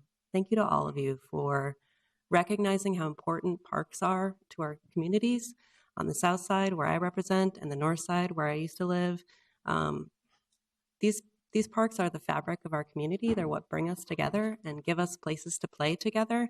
And I cannot thank you enough for helping us to move our equity mission forward by investing more in communities that have not seen investments at the level that we intend to put into them in the past, in the future. So thank you so very much for your help in making that a reality for all of us. Thank you. Thank you. Anthony Kelly, then Park Board President Liz Walensky, then Tony Sturley. Chair, council members, thank you. My name is Anthony Kelly. I'm the field representative for City Employees 363. We have over 150 employees at the Minneapolis Park Board and over 400 here at the City of Minneapolis and Public Works. I would like to thank you for the opportunity to speak today and speak strongly in support of this amendment. Our employees trim the trees, we mow the grass, we take care of the streets, we take care of Minneapolis's water as well as the sanitary sewer, both sides. The best way to support these employees is to support this amendment. Thank you. Thank you, sir. President Walensky, then Tony Sturley, then Dennis Wilson, and then Abdurrahman Mukhtar. Chair Glidden, council members, thank you for having us here today. I would really like to thank everyone for their hard work on this. It has been actually a pleasant experience working with all of you. I mean, there's been our ups and downs, but we're a large group of people on both sides with lots of opinions. And so it does take some time to come to an agreement like this. I'm very supportive of the amendment that I know that Council President Johnson is going to introduce. I'd like to thank my council member, Kevin Reich, for allowing us to speed along his timeline on the roads piece to make it so that we could get our work done and bring him along as well. I know that going fast sometimes is difficult in government. I'm sure many of you had the opportunity to see the equity piece that we rolled out for this park money. The first list that came out, I'm sure everybody looked at where their neighborhood park was, because I know I did. And this is the first preliminary list. I immediately spotted Northeast Ice Arena on there, which in my district is an enterprise item, so it had to be pulled from the list. So the rest of you got to move up a place. So we are working on that. We are working on lots of things with equity at the city, particularly doing work with GARE, which is the Alliance for Racial Equity. I have more homework to do for our third training. I hope you all received the letter this morning with our response to the 415 letter from Community Justice Project at the U of St. Thomas, led by Nikema Levy-Pounds. We hope you realize, and we know this is an ongoing process to which we at the MPRB have been dedicating many of our resources since the end of 2011. This is when the Betty Webb report came out, and Superintendent Miller has been working on this since practically her first day on the job. We truly have a treasure in her, as you have a treasure in Mr. Ruff. We are so glad they are both helping us out on this project. Again, we appreciate all the work that you're doing. We hope you are very happy with the list as you see it come out. knowing that over 20 years we will be able to identify and rectify the needs in almost all of our parks. Thank you again for all of your assistance. We truly appreciate it. Thank you. Thank you very much, President Walensky. Tony? Thank you, Councilmember Glidden. I actually just want to start by echoing something you said earlier in the meeting, which is that this really is a historic opportunity for the city. And I want to say that I support it, and in particular that I support Council President Johnson's amendment that I understand is going to be introduced later today. And I believe if we pass an agreement that provides sustainable, adequate funding to our neighborhood parks in a way that promotes racial and economic equity in the city, that it will be a huge victory, and that it will leave a legacy for the next generation of Minneapolis residents. This is really government at its best, I think. We've all come together, we've identified a problem with our parks and with our streets, and we've come up with a solution to solve it. And I want to thank all of you for participating in that and helping to drive that solution forward. I also just briefly want to say that I actually really appreciate the folks who came here today to address some of the HR pieces. I appreciate it because they obviously care about the community, they care about their government. So do I. So does the Save Our Minneapolis Park Citizen Group. But I do want to just reemphasize that, again, we all know this, but this money is going to maintain our neighborhood parks. It will benefit the tens of thousands of Minneapolis kids who use them every single year. And because of some of the equity provisions that have been put in by Councilmember Cano and others, it will help kids in our underserved neighborhoods. And that's incredibly important. So please vote yes today. Thank you. Thank you, sir. We have two last people signed up, Dennis Wilson and Abdirahman Mukhtar. I don't know if others would like to speak, but you are certainly invited to. And if you would like to, please sign up. It looks like there may be a few more people who have signed up. Thank you, sir. Hello, committee, and councilor, to you all. Well, I just up here to speak on, I think you should just delay the fundings. As a Minneapolis resident, I want more racial and equity in its practice, so just want to be shown what's fair. Put it like that. Thank you. Thank you, sir. Mr. Mukhtar? If there are other names, I'll take them too. Okay. My name is Abdirahman Mukhtar, 723 26th Avenue South. I'm a Minneapolis resident, father of 4 boys, and I made a decision to raise my family and kids in Minneapolis. I'm a youth worker by profession, and I started my youth work through the Minneapolis Back and Rec Youth Line. The closest park or Minneapolis Park to the City Hall is Elliott Park, and that's where I started my youth work. But I work at the Brian Coyle Center, and I live in Cedar Riverside neighborhood. So I really support any investment that can sustain our parks, that can sustain for my kids. But I also want to make sure that as leaders, as elected officials, we also really emphasize some of the neighborhoods, some of the parks have been neglected for a long time. There's a lot of funding gap, and the residents who live those neighborhoods are not organized, or they cannot come in front of you to advocate themselves. They're not able to attend all the meetings where these plannings are happening. So I really encourage your decisions to support how we can sustain this, your leadership. But at the end of the day, I want to make sure that one Minneapolis, that #1 park system in U.S.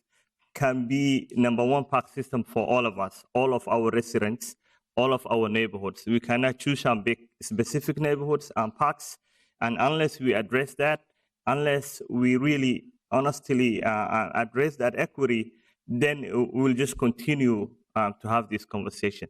But any funding that can sustain the park system, I fully support that. And but my goal is really to make sure that we address the funding gap. It's not actually funding gap, it's an opportunity gap for my kids and the thousands of kids that live in the neighborhood that I grew up. Thank you.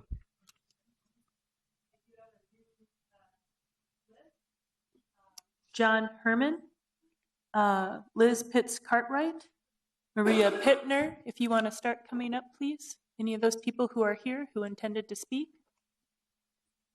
Did no one from that list of three? I will keep calling names. Renee Wilson,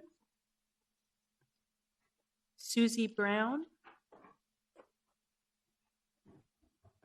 Good morning, council members. My name is Susie Brown. I'm the Public Policy Director for the Minnesota Council of Nonprofits. And we have 2,100 members statewide, but more than a quarter of them are here in the city of Minneapolis. My comment is really narrow, and it's related to the non-property tax revenue stormwater fee. And I really, frankly, need to do some follow-up with the city attorney and her colleague from the finance department who presented this, but we have concerns in general with the use of municipal fees that are charged against property tax exempt properties and then used for city things that would otherwise be paid for with property taxes. So I need to learn more about the specifics of what will be, how this will be constructed and what it will be used for, but we generally have concerns about proposals like this that capture revenue that would typically be through property taxes through a fee that affects exempt nonprofits. Thank you. Thank you. George Kuzak, then Anita Tab, and I will go back over the list. Madam Chair, members of the council, my name is George Puzak. I live at 1780 Girard Avenue South, Minneapolis. Thank you. Please support the substitute ordinance with the Council President Johnson amendment. What do Wayzata, White Bear, Edina, and Roseville have in common? They all have private country clubs. We, the people of Minneapolis, have the neighborhood parks, otherwise known as the People's Country Club. Neighborhood parks are the social, emotional, and recreational touchstones of our community.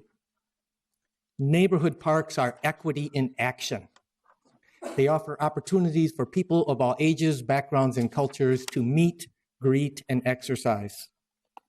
Please support the substitute amendment and the Johnson amendment. Please support the ordinance and the Johnson amendment. Thank you. All right. Commissioner Tab is next. I'm just going to read through the names because there were quite a few who didn't come up, and you may not have intended to testify when you signed in.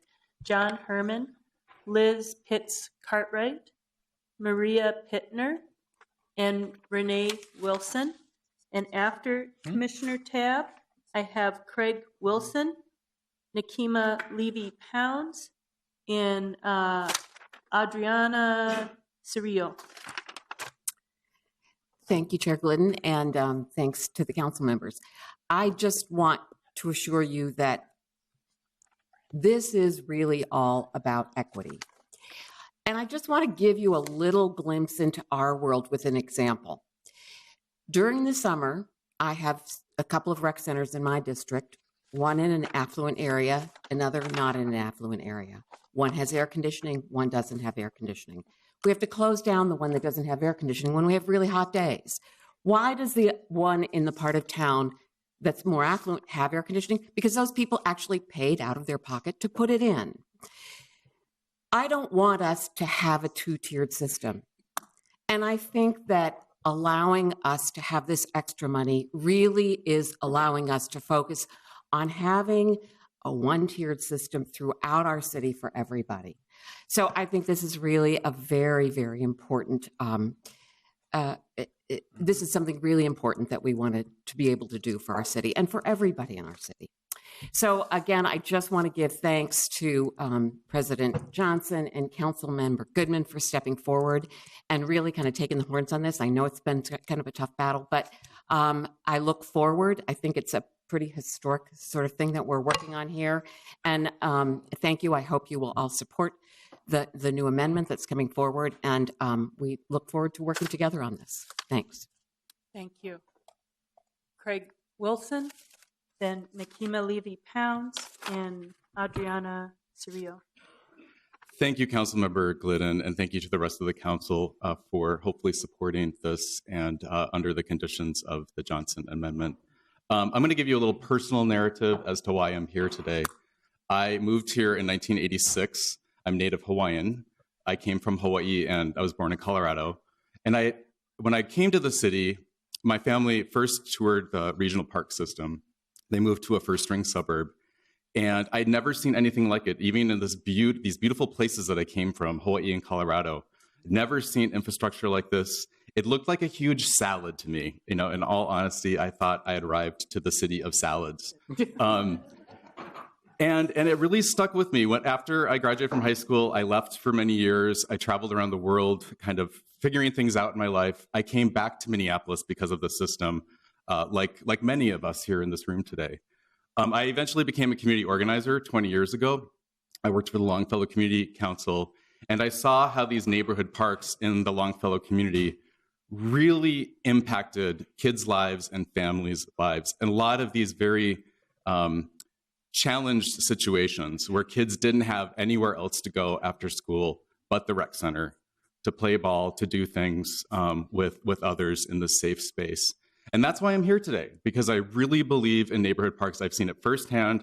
I believed in it so much, I became a landscape architect and urban planner, and now I'm a sustainability consultant, trying to help green things that make economic sense. So I feel like Minneapolis parks have fundamentally changed me, and I think they fundamentally changed the course of the city.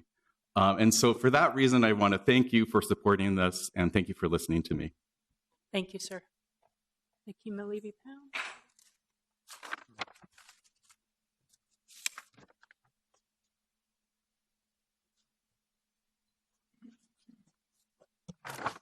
Good morning. I'm here as a law professor from the University of St. Thomas and also the president of the Minneapolis NAACP to express my concerns about a number of issues that have been happening with the Minneapolis Park and Recreation Board. Now, I know that in this city, unfortunately, we sometimes go along with business as usual. And it's much more convenient to do that when funding requests come forward, especially with an institution that has been known as one of the top parks and recreation boards in the country, or one of the top systems in the country. The problem, however, is by focusing on a title, we forget about the people who work for the parks and recreation system, particularly people of color, who through our investigation we have seen have suffered discrimination and racism at the hands of those who are leading the park board system. This is completely unacceptable in a city that claims to be progressive and liberal. And I know that as people came forward a couple of weeks ago and raised these concerns, a big part of the response was, well, that's unfortunate that that's happening, but there's nothing that we can do. And what we're saying is that there is something that you can do. We're tired of living in a tale of two cities. That's the best if you're white and the worst if you're black. People of color who work for the park board system should be treated equally based on the work that they perform, not based on the color of their skin. However, they face disparate treatment in terms of being disciplined. They're not being promoted or retained in an equitable manner in comparison to their white counterparts. We do not have a place for a Jim Crow system in the city of Minneapolis, but that's exactly what's happening. So we're asking that you delay the funding of the park board until they get their acts together. They've known about this for over 15 years. There have been studies that have been conducted that show that there are significant problems within the park board system. We're also concerned about the inequitable distribution of resources amongst the different parks and recreation centers. I live near Farview Park, and I can tell you that it is not nearly as nice as some of the parks in Southwest and other more affluent parts of the city. That has to change. So yes, there's a need for funding, but it needs to be distributed equitably. And if people are going to sign up to work for the park board, they need to be treated with dignity and respect. And that's something that I would hope that this city council can get behind and not allow the park board to continue to get away with discriminatory treatment towards people of color. Thank you. Thank you. We have one more speaker. Yes, ma'am. Hello, Council. My name is Cynthia Wilson. Okay, you're Cynthia Wilson. Cynthia Renee Wilson, yes. Yes, ma'am. I am a current employee of the Minneapolis Park and Recreation Board. Had an opportunity to speak to Councilman Long, and I spoke to several other people. I totally agree with what's been said by Nakima Levy-Pounds, and that there is a lot of discrimination, racism, desperate treatment. I'm one of those people who received that. I am here not as a disgruntled employee because I appreciate the Minneapolis Park and Recreation Board and the work that I do there. I've been working there since 1988, where I interned and received a full-time job.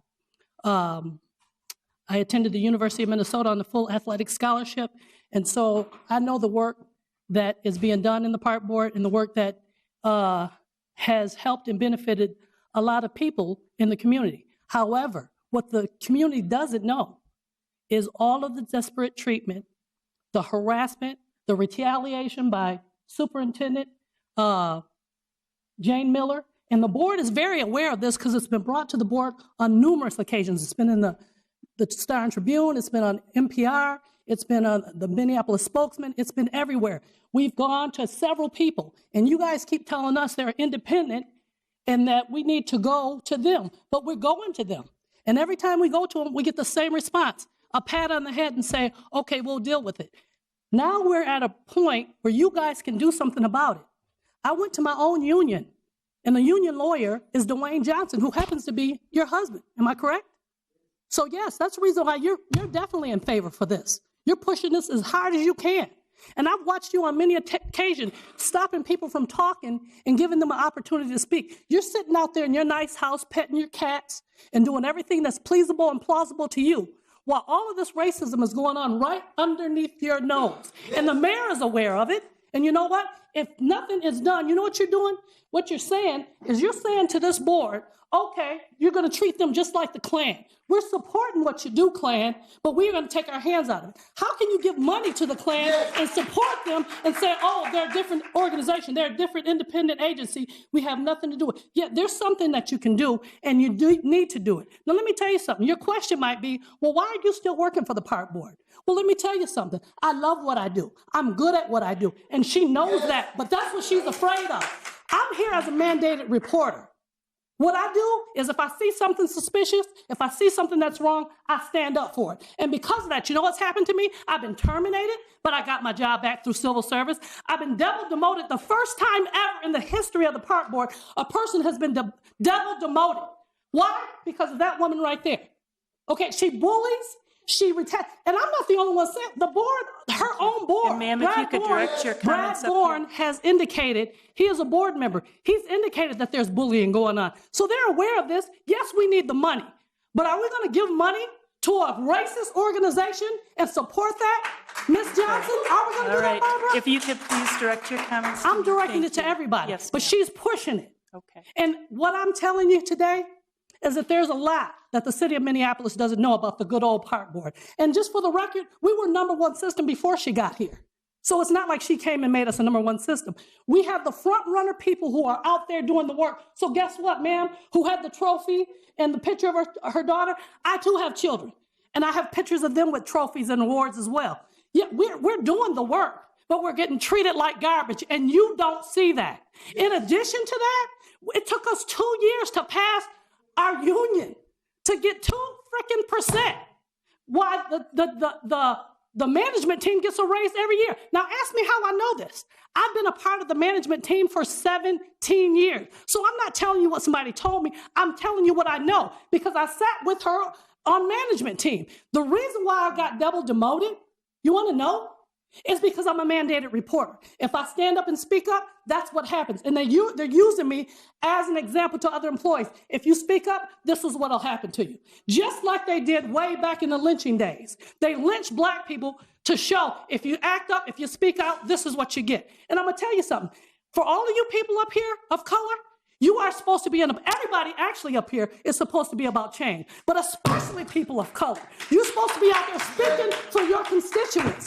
You're not supposed to be business as usual, just to have a name or have the appearance. You have an appearance? No. You're supposed to be up here to make change. And I'm going to tell you something. No matter what it takes, if I have to go all the way to the Supreme Court, I will make sure that justice is served for what was done to me by the hands of this board and this superintendent, because it's going to continue. You give this money, what you're doing is you're saying, hey, We're going to close our eyes. You continue to be a racist organization. You continue to treat these people the way you want to, and we're going to close our eyes to it. I say, yes, we need some money, but not at this way. Not at this way. Thank you. We have two more people who have signed up to speak. One is Adriana Cerrillo. I don't know if that, yes, ma'am. If you would come forward. Then we have Mark Andrew, and there were a few people that I called, I will call again, who didn't come forward. Good morning to you all. My name is Adriana Cerrillo. I live in 1367 Willow Street. So I do appreciate that. Thank you, City Council Goodman, for all the wonderful work that you're doing in the Loring Park area. So thank you. It's greatly appreciated. I have been living in Minneapolis for the last 3 years, and I do appreciate very much the parks, the beauty of what Minnesota represents. I lived in Florida for 20 years prior to this. However, hearing the concerns and the passion, I think what the request that I do have is that you, as our representatives, do hold accountable the park board individuals. Somebody has to. Because passing the ball back and forth is not going to work anymore. Somebody has to do the job, and that is your job as our representatives. Because I love to hear this equity word over and over and over. However, who was part of the decision-making whenever this came up to be? Where was the Latino and the communities of color? They were not present at that table. So I feel like we are being disrespected and patronized in a way by saying, you know, we don't need you. White people can make the decisions for you all. You know, you come later whenever we do the community outreach. That's not going to work anymore. And, you know, the beauty of the city is that we are talking about issues that no other places can handle, like white supremacy. So let's just dismantle the system together, because I don't think that any of you all support racist practices. So thank you for the work that you're doing. Thank you, ma'am. We have Mark Andrew, and then I had a few people who signed up, and I did not hear from them. They include John Herman, Liz Pitts-Cartwright, and Maria Pittner. Mr. Andrew. Thank you, Madam Chair and members. I will be very brief. I'm Mark Andrew. I am the chair of Save Our Minneapolis Parks, which is a citizens committee with a sole purpose of accomplishing 3 tasks. The first task is to secure enough funding to improve and maintain our neighborhood parks in the city of Minneapolis. The second purpose of our organization is to assure that that money is available for 20 years so that we can complete the fundamental work of making sure that we have completed our task before us. And the third is to encourage a strong commitment to equity programming, and the purpose of equity inside our Minneapolis city parks. I want to speak in support of the Johnson Amendment to the substitute ordinance that is before you, which accomplishes all 3 of these goals. And I want to say to the council members, I have been very moved by the personal involvement of every member of this council to put together a finished product that addresses the concerns that I've just articulated to you. I want to thank you for that. You've spent a lot of time. This is a very, very good amendment, and it will accomplish our goals, and it will make our city better.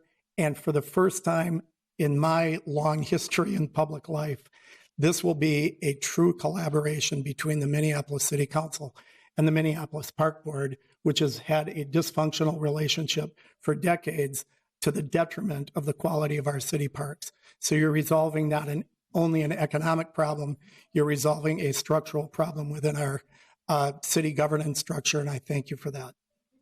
Thank you. Were there any speakers that I had called on previously, if you or others who would like to speak? And if you haven't yet signed up, I would ask you to, after you speak, go and sign up. Yes, ma'am? Hi, my name is Liz Pitts-Cartwright. I apologize, I was just out in the hall and didn't quite get in quick enough. I am a clinic student at the University of St. Thomas in the Community Justice Project. I testified previously before you guys on April 13th to address some of our concerns in our semester-long investigation into discriminatory practices by the Park Board. I'm going to address the lack of community engagement and transparency by the Park Board. My colleague Maria Pittner will cover the lack of progress in the areas of equity. While the MPRB may suggest that it's made efforts to be transparent, our investigation and interactions with them tell a different story. We reached out to them and met with them on March 25th. And in that meeting, we were met with opposition and hostility and an inability to communicate substantive steps that had been taken to address the concerns raised in the report by Dr. Webb. They reported to us that they'd need more time. We said, of course. We put our concerns into writing, mailed them a letter, and gave them a period to get back to us on April 15th is what we requested.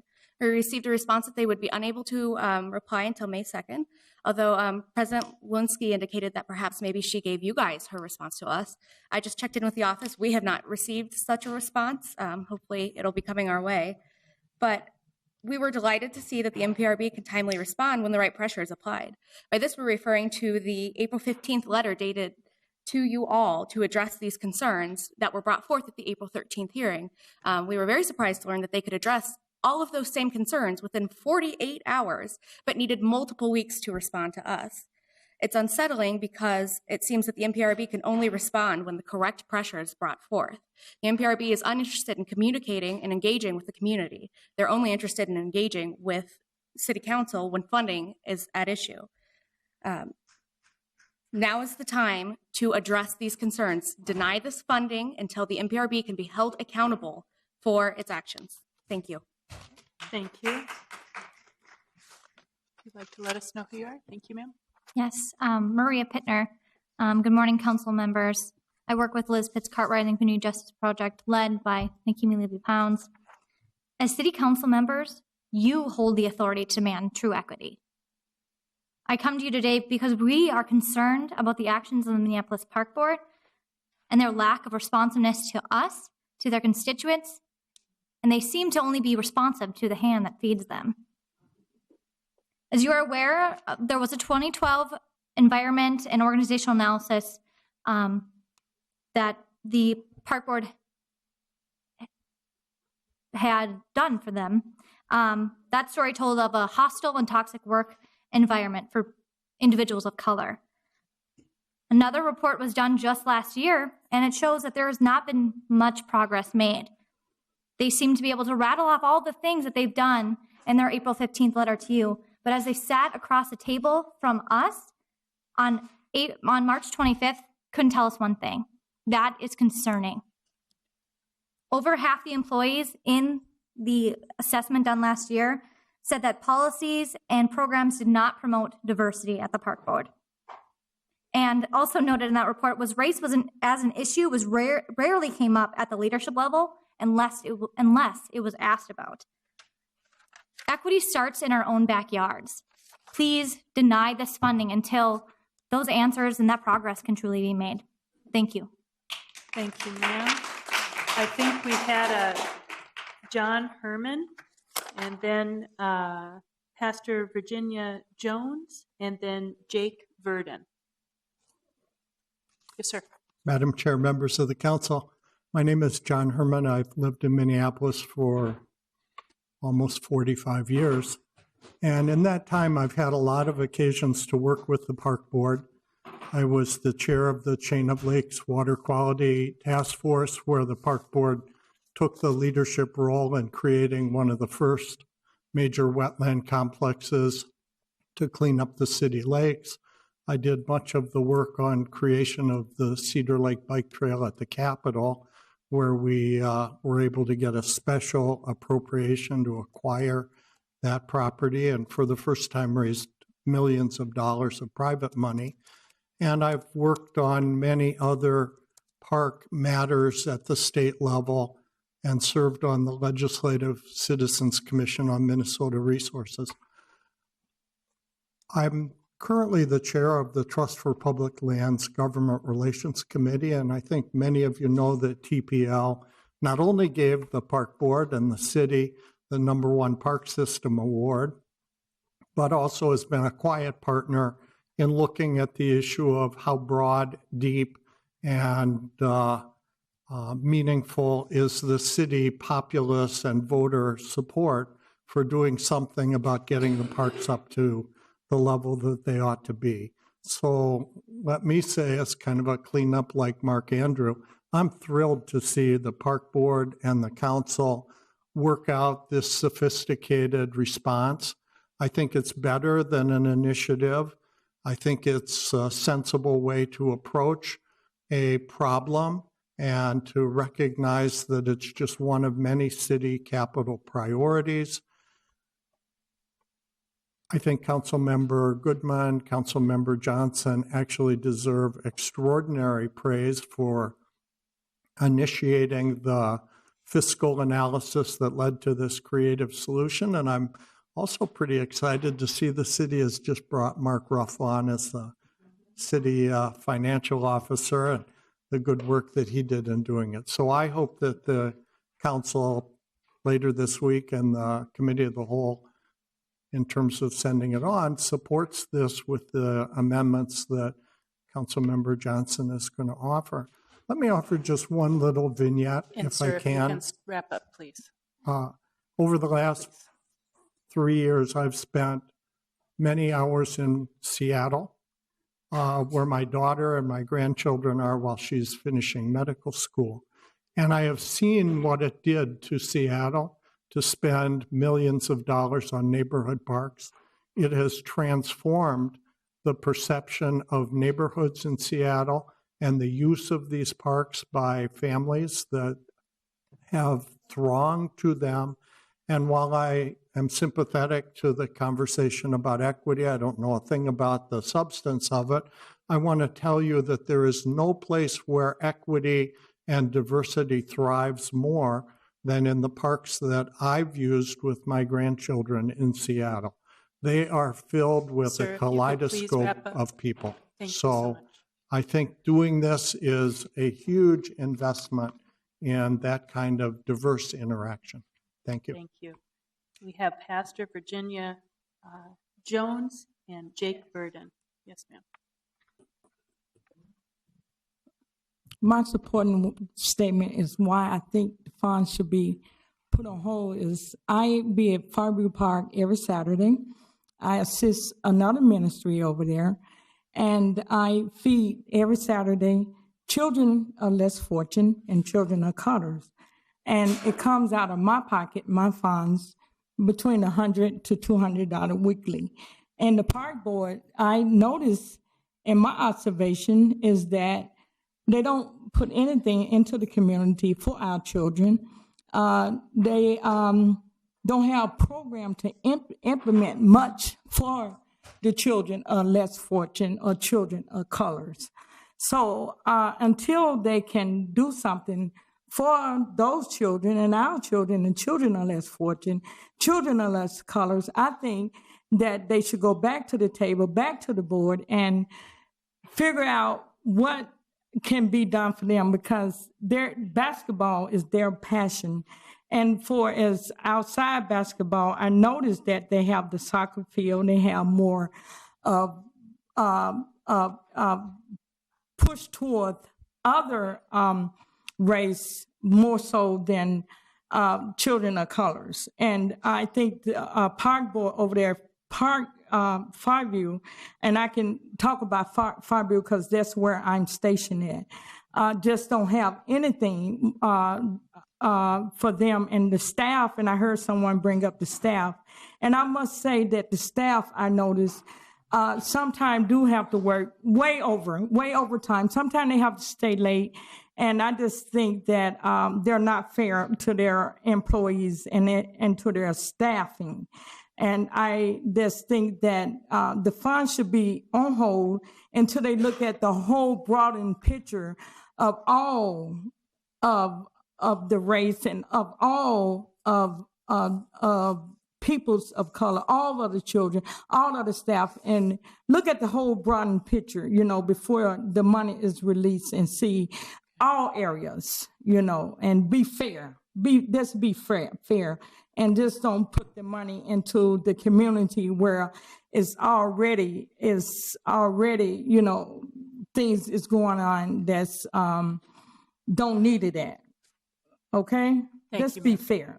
Come into our communities first, and go back and redo the blueprint. Okay? Thank you, ma'am. We have one more, thank you. One more speaker who had signed up. I don't know if others would like to speak. Mr. Burden? Hi, good morning. My name is Jake Burden. I'm here with the campaign called Parks and Power. And I just want to say, you can't say that you support racial equity and then ignore the powerful testimony that was given right in front of you. And I think any urgency that would cause a vote to happen today is a false urgency.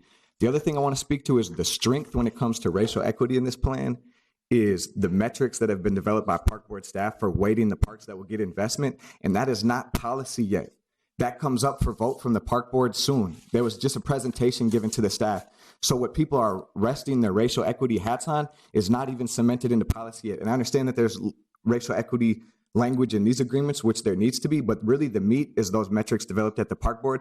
So give people a chance to organize. Come out, please, to the next Park Board meeting when the Park Board's going to face that vote, and ensure that they actually follow through and do it. And let's figure out how we can connect. The other option, right, was a referendum. The worst thing that happens is the good stuff that's here gets saved, and then it goes out to the voters. The parks, I just think it would be a false urgency to ignore the powerful testimony that was given today. Thank you. Thank you. Is there anyone else who would like to testify as part of this public hearing?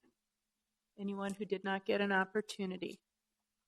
All right, then I am going to go ahead and close the public hearing. I'm actually going to ask if we could recess this meeting for maybe just 5 minutes, just to allow both the public and ourselves to take a quick restroom break. And then we would be back here able to do the business of considering what's before us. So I'm going to, I can just do that, right? I'm going to then, we will take a 5-minute recess to allow people to refresh themselves and come back to consider the ordinance in front of us. Okay, thank you.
All right, welcome back. We are reconvening after a short recess to allow those attending the meeting as well as the city staff and council members here just to take a short break after, since we have been here for over 2 hours now. And what we have before us, and I want to say thank you to everyone who took their time to be here and speak as part of the public hearing, and again, acknowledging this was a public hearing that went over 2 council cycles. So there were speakers 2 weeks ago as well as speakers today who let us know their thoughts. And I want to thank you for spending your time to come here to our meeting. So what we have before us is a proposed substitute ordinance. And I wonder if, just to ensure we're able to get clear in our discussion, if the author of that wants to just move it so it's in front of us, because I understand you also have some amendments. And then I know that kind of our thought was that Council President Johnson could be able to move that and introduce some of her thoughts on amendments that she just wanted to give us a heads up on, and then we might invite Superintendent Miller as well as President Walensky to come and let us know some of their thoughts, both on the testimony today as well as on the ordinance in front of us. All right? So if you want to go ahead and move that, just so we have discussion in front of us. So I'll move the substitute ordinance to be in front of us, and then I have some amendments to make to the substitute. Okay, that's been moved. And we don't need a second because we're just in committee. So if you want to. Well, thank you, Madam Chair. I'm going to run through my amendments to the substitute. And they are, some are substantive, but some of them are really language. And so you should have in front of you amendments to the substitute ordinance by myself. And the first amendment is reinserting the 20-year language. It's in red, so that the sentence reads, the City of Minneapolis and its Park and Recreation Board have developed a 20-year financial plan. And then that language is repeated in the last sentence. The City of Minneapolis has concurrently developed a 20-year financial plan to close a street infrastructure funding gap.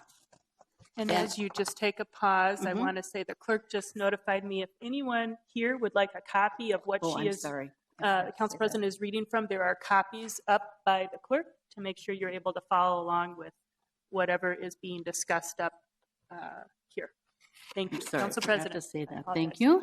And then on the second page, in the third paragraph, it says neighborhood park system means those parks that are owned, operated, and maintained, or owned and maintained by the MPRB. And that is language that has been developed by the Park Board to include the parks that are that there are operations from independent agencies in there. Then in item 16.1230, again, the word 20-year street infrastructure plan is added. And the last sentence on that page, which is the agreement about the capital projects coming to the Board of Estimate, there is a sentence that says, if bond proceeds are to be used, and this is in the street infrastructure part, if bond proceeds are to be used through the BET, Board of Estimate Taxation, for street infrastructure plan funding, it is expected that the city and Minneapolis Park and Recreation Board's members of the Board of Estimate and Taxation will support the bonding proposals. Bonding proposals require actually a supermajority at this point of the Board of Estimate and Taxation. Then again, in 16.1240, 20-year neighborhood park plan. And then at the end of that page, under E, under operating funds, this is the 1% increase in the levy that will be proposed as part of the budget in 17, and then again in the red, and it is expected that the city and Minneapolis Park and Recreation Board members on the Board of Estimate and Taxation will vote affirmatively for this increase. On the next page, under project funds, it is the guaranteed minimum annual amount. Again, language that says if bond proceeds are to be used through the Board of Estimate and Taxation, it is expected that the city and the Minneapolis Park and Recreation Board members of the Board of Estimate and Taxation will support the bonding proposals. These are for the neighborhood park capital. Then under item 2 under project funds, the city and the Minneapolis Park and Recreation Board will review and adjust the guaranteed minimum annual amount on or before December 15th, 2020 and December 15th, 2025 and December 15th, 2030 based on new language, mutually acceptable objective measures of inflationary costs. Again, in the next sentence example, Examples of mutually acceptable objective measures include a number of things, including the consumer price index, wage growth, and a number of other things. And then on the very last sentence on the back page, the levy request authority is the title on item C here, and there's red language. It says the Minneapolis Park and Recreation Board will retain its authority as provided in the city charter and state law to request a maximum property tax amount and rate from the Board of Estimate and Taxation, and to adopt an annual property tax levy within the maximum set by the Board of Estimate, irrespective of the neighborhood park plan. However, and then red language insertion, it is anticipated that the Minneapolis Park and Recreation Board inflationary increases should not exceed the city levy inflationary increases. So with those changes, I'll move those amendments.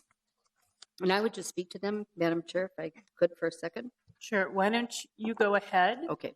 And then I just want to say, I know Councilmember Cano has an amendment at some point she wants to make too, so I just want to make sure she knows that I will make sure she has her opportunity to do that. But we may want to hear from Park Board folks and then start taking discussion from council members that are more about questions or whatever else you would like to say. Okay?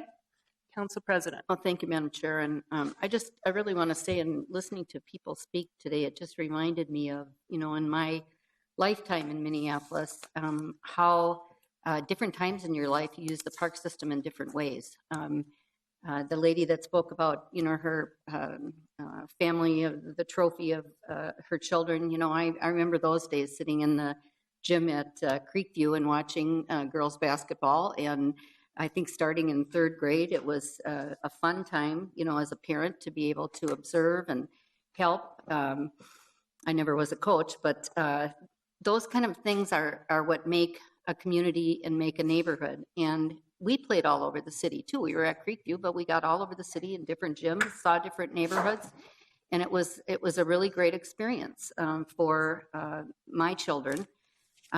They love the parks. I use the parks more now in a very passive way, walking the dog, that kind of thing.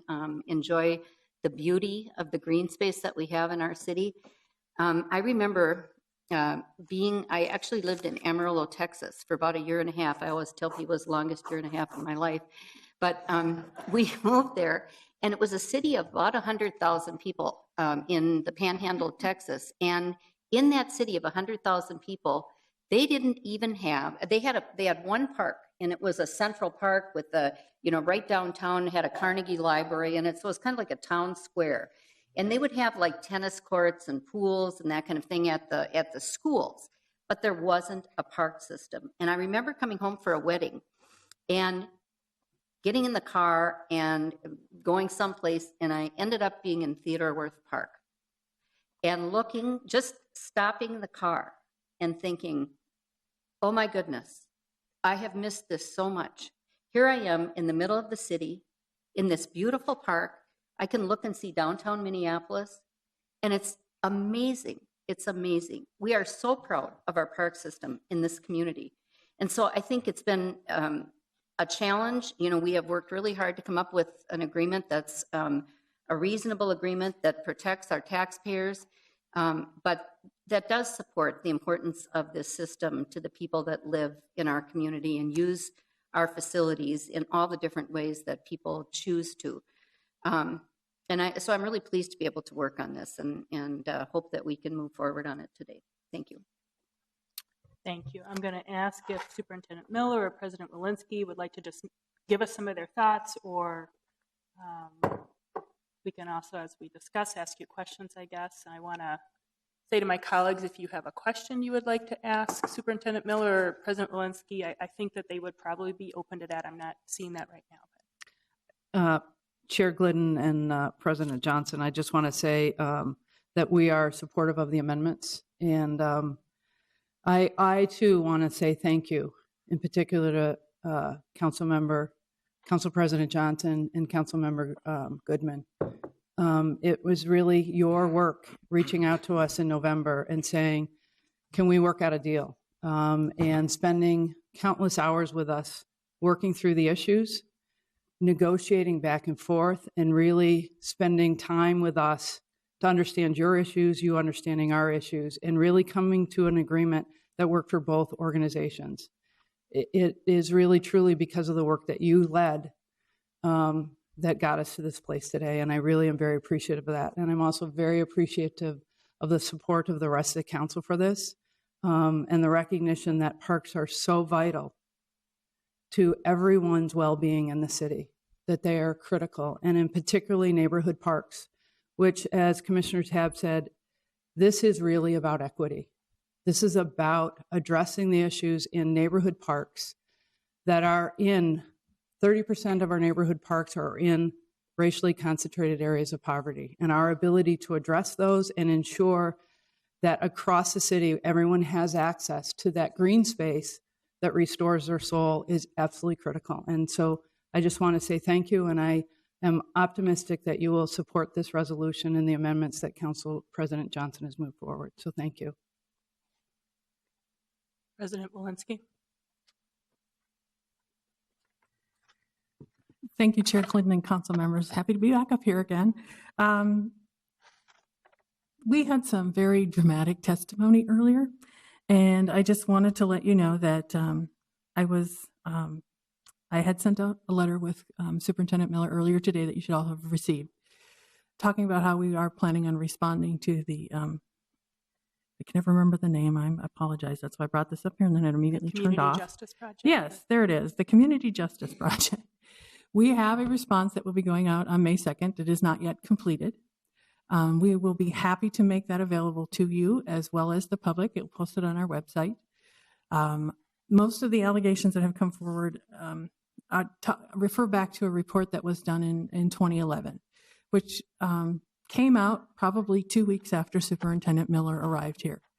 Since that time, she has led us through a multi-year process in order to make our inner workings better and to bring us forward.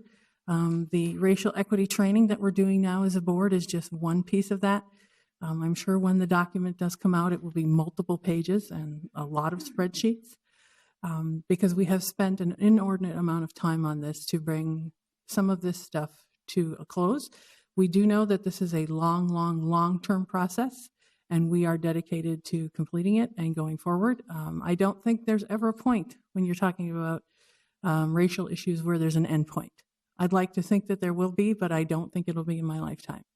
But all of us working together to do this is what's going to bring it forward. Again, we are working on this.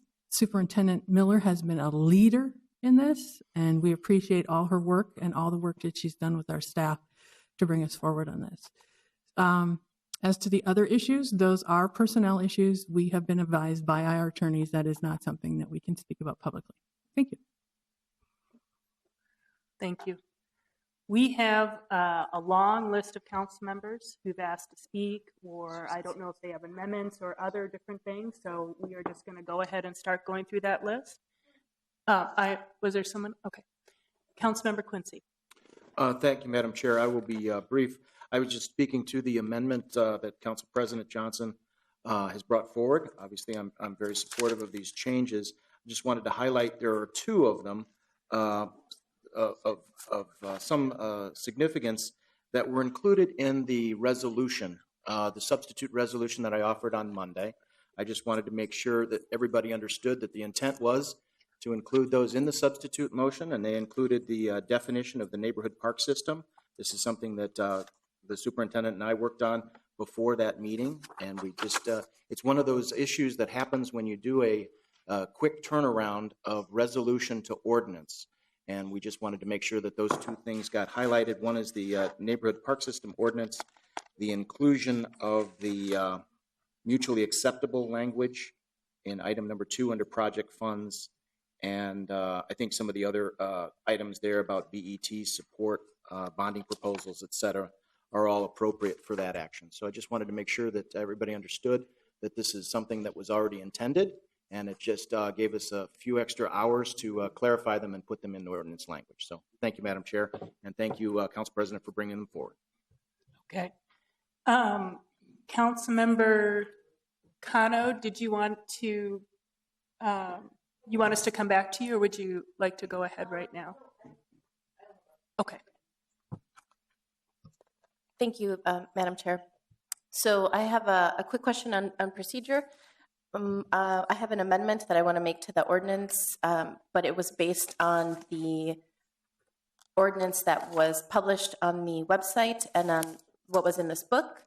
And so I want to know if I need to have my staff come up with new handouts to reflect the changes that now are being put forward before us by the Council President. Councilmember Cano, I'll just say we are in a committee right now, so you do not have to have a written amendment for us. I think the question is just, is it clear enough so we understand what you're moving, and if you can identify where that is, and then if people have questions, if they're confused, then maybe we can just deal with that. So why don't you try to walk us through what you would like to do?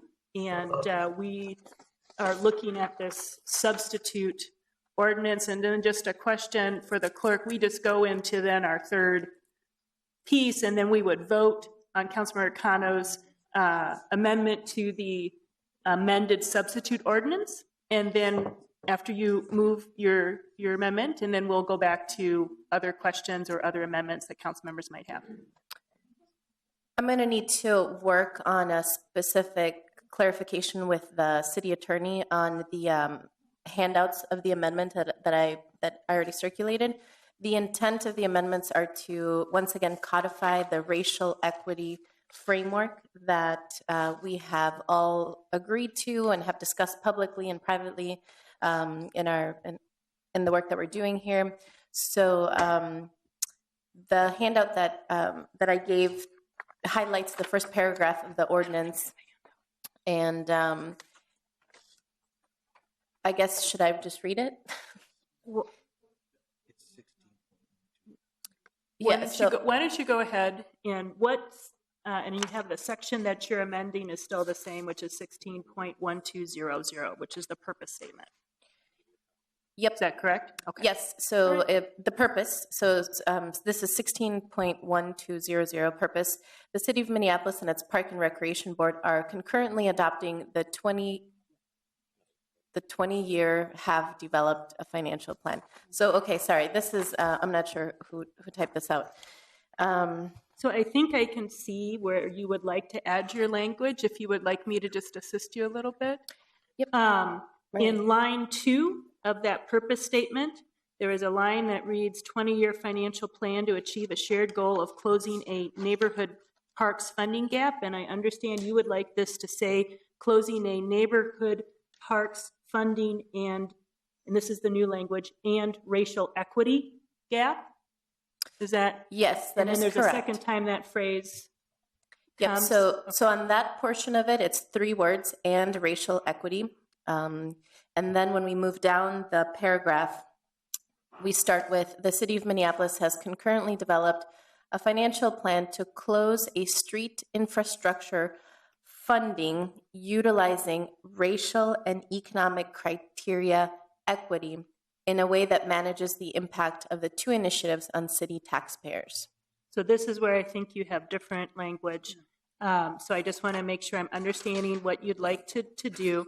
So after that phrase, which is in the next to the last line in the purpose statement, where it says close a street infrastructure funding, and this is where I think you want to add your new language, and if you could repeat it again, what is the new language you'd like to add? So the language would be utilizing a racial and economic equity criteria. So we might have to remove the word close, because then we also remove the word gap. So I'll just say that there is no word close in this newer version.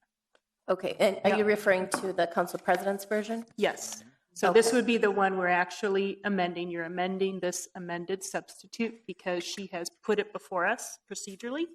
So that's why I want to make sure that we understand what's the language, and I think you've let us know. Okay, well, the So- copy I have of the Council President's changes does still have close a street infrastructure funding gap. Oh, I am sorry. Yes, it does. And what are you saying? So repeat how you would like to change that. The City of Minneapolis has concurrently developed a financial plan. A 20-year, this is the new language says a 20-year financial plan. Has concurrently developed a 20-year financial plan. Yep. To. Madam Vice President, Uh-huh.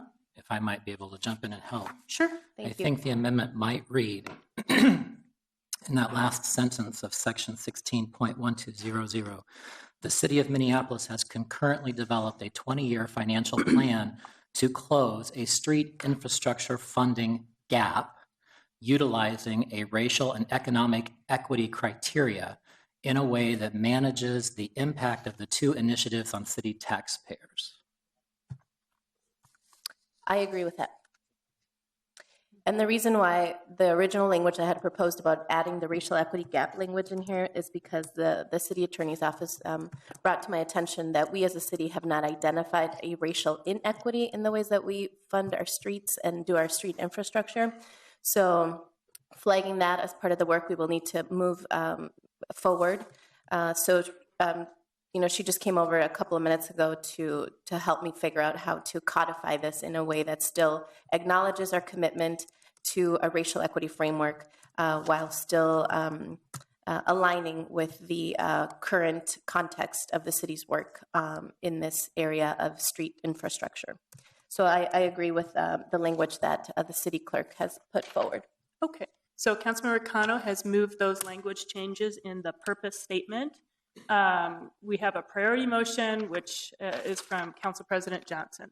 Is this a clarity issue? Yeah, I want the clerk to read this language again. So the last sentence, if you would, Mr. Carl. The last sentence, or would it be helpful for me to read the entire paragraph? Just the last sentence. Okay. Just the last sentence. The last sentence of this section would then read, the City of Minneapolis has concurrently developed a 20-year financial plan to close a street infrastructure funding gap, new language, utilizing a racial and economic equity criteria in a way that manages the impact of the two initiatives on city taxpayers. Okay. So that was a clarification. We have Councilmember. I want to write it down. So can you? Okay. I've got utilizing a racial and Madam Vice economic President, equity criteria. Would it be helpful if I emailed it to everyone right now? Why don't you do that, Okay, please? thanks. And then we have a couple of, we had Councilmember Reich had a question or a comment, and then I know the Park Board wanted to comment. Councilmember Reich, yes, sorry about that. Thank you, Madam Chair. Yeah, as we're hashing through this, I just want to make sure the intent as it's emerging seems to me to be that we are not recognizing an identified gap in terms of what we've done and what we intend to do. That certainly there's no evidence of that. However, if we're just reinforcing a policy that we have, which is to have an equity framework in all matters and all activities of the city, that we certainly can reinforce it here and memorialize it here if that's the intent. So, and it seems that's what we're striving for, and it seems what to be emerging before us. So I'll look forward to the final verbiage. Okay, thank you, Councilmember Reich. Is it Mr. Rice who would like to comment? Okay. Thank you, Council Member Glidden. Brian Rice, attorney for the Minneapolis Park Board. Council Member Cano did share with the superintendent and I this language earlier about adding the words and racial equity gap. What I'd like to point out, I think the city attorney has done it for your infrastructure issue. In the record of all of this, the Park Board has identified an infrastructure gap and presented testimony to this body several times on that and to the board. And I believe the Public Works Department has also identified an infrastructure gap. There has been no testimony that I'm aware of that talks about the gap in terms of the racial equity in terms of infrastructure. In fact, the study that the Park Board did found that we actually have spent more in the last decade in parks and racially concentrated areas than we have in other parts of the city. So if anything, the record would show that in terms of the dollars that we have, there hasn't been a disparate amount of investment in those areas. There has been overall an infrastructure gap. So I think that we would if Councilmember Cano's amendment is going to move forward, the first part of her amendment where she inserts the words "and racial equity" before the word "gap" should be changed and should conform with what's being considered for the Public Works Department. So maybe that's a question for Councilmember Cano, is whether repeating that same language, which is a little bit of how we've done it throughout the ordinance, just to again reinforce that this is how this entire proposed program is expected to be designed, implemented, and so forth. So I guess what the question from the Park Board is whether instead of saying neighborhood parks funding and racial equity gap, it would say something to the effect of neighborhood parks funding utilizing a racial and economic equity criteria. I'm sorry, so after the word gap, it would be different. Would achieve a shared goal of closing a neighborhood parks funding gap utilizing a racial and economic equity criteria in a manner that is consistent. That would be the way that it reads the same for both sections, and I guess the question is for Councilmember Cano is, would that meet your intent? Thank you. Thank you, Madam Chair. I have two thoughts on that. First, you know, it's been, the community has been working on some of these racial equity and parks funding issues for many years. So there's been a lot of public knowledge and information about the lack of investment in racially concentrated areas of poverty that have given fruition to good and healthy parks. There's been questions about how that money has been allocated into certain parks and then not put into good use, or hasn't produced the results that the community wants to see. And so I'm assuming what you're saying is that there's no consultant verified research project that points out the disparities that the rest of us are clearly aware of. I can understand that because perhaps that study doesn't exist. And what I'm basing my information on is on the work that I've done with Hope Community as an employee there. I worked there for almost a year, back in, I forget what year, 2010 perhaps, and got to know the work of the Parks and Power campaign, and saw the work that was happening on PV Park. And of course now as a council member hearing from my residents around the lack of capital improvements at Powderhorn Park and Cedarfield Park and some of these other Corcoran Park, some of these other parks that are, again, located within racially concentrated areas of the city. So I want to acknowledge that as the place of truth where I'm coming from, where I don't necessarily need a highly paid consultant study to understand where the community needs are coming from. But I will also say that I appreciate the point you're bringing up now, and I would be happy to take that change to codify this and make it align to the rest of the language that we have in this ordinance. So that change would be fine. Okay. No. So my understanding is, Councilmember Cano, you would like to move a little bit different amendment forward, which uses in line 2 of the purpose, you would be adding after the words shared goal of closing a neighborhood parks funding gap, you would be adding the words utilizing a racial and economic equity criteria. And then you would add that same phrase in the last line, which refers to the streets funding portion of this. So after the words funding gap would be inserted utilizing a racial and economic equity criteria. Yep. Yes. Okay, thank you. Thank you. All right, so that is before us. Discussion on that motion? Not seeing any. All in approval, please say aye. Aye. Opposed? And that item is approved. We're back to our original list of council members. Councilmember Yang. Thank you, Madam Vice President. I just wanted to get a clarification on the definition of neighborhood park system. In subsection 1, there are two things. One is those parks that are owned, operated, and maintained, and then the next one is or owned and maintained? I mean, is there a difference, and can we make it simpler?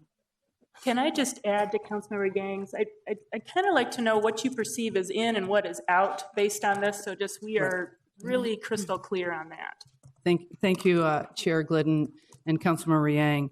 So the definition is are owned, operated, and maintained. So those are all the parks that we actually own, operate on a daily basis, as well as maintain. The or is the parks that we own, don't operate, but maintain. So own and maintain. So those are like Phelps Recreation Center, Bryan Coyle Recreation Center, that we own and maintain, but do not operate.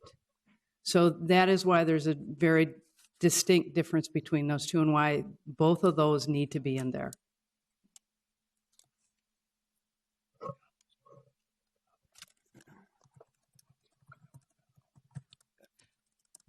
Councilmember Yang, Chair Glidden, another old example would have been the North Commons Pool, which we had leased to the YMCA to operate, but we are operating now on our own. And there are no other parks that fall in that example? No, there are no others. Councilmember Fry. Thank you, Madam Vice President. I have a very minor, but I believe significant amendment that reflects the desire, I believe, of both the council and the park board in this instance. And I have vetted it with the attorney. All it really adds is adding a comma.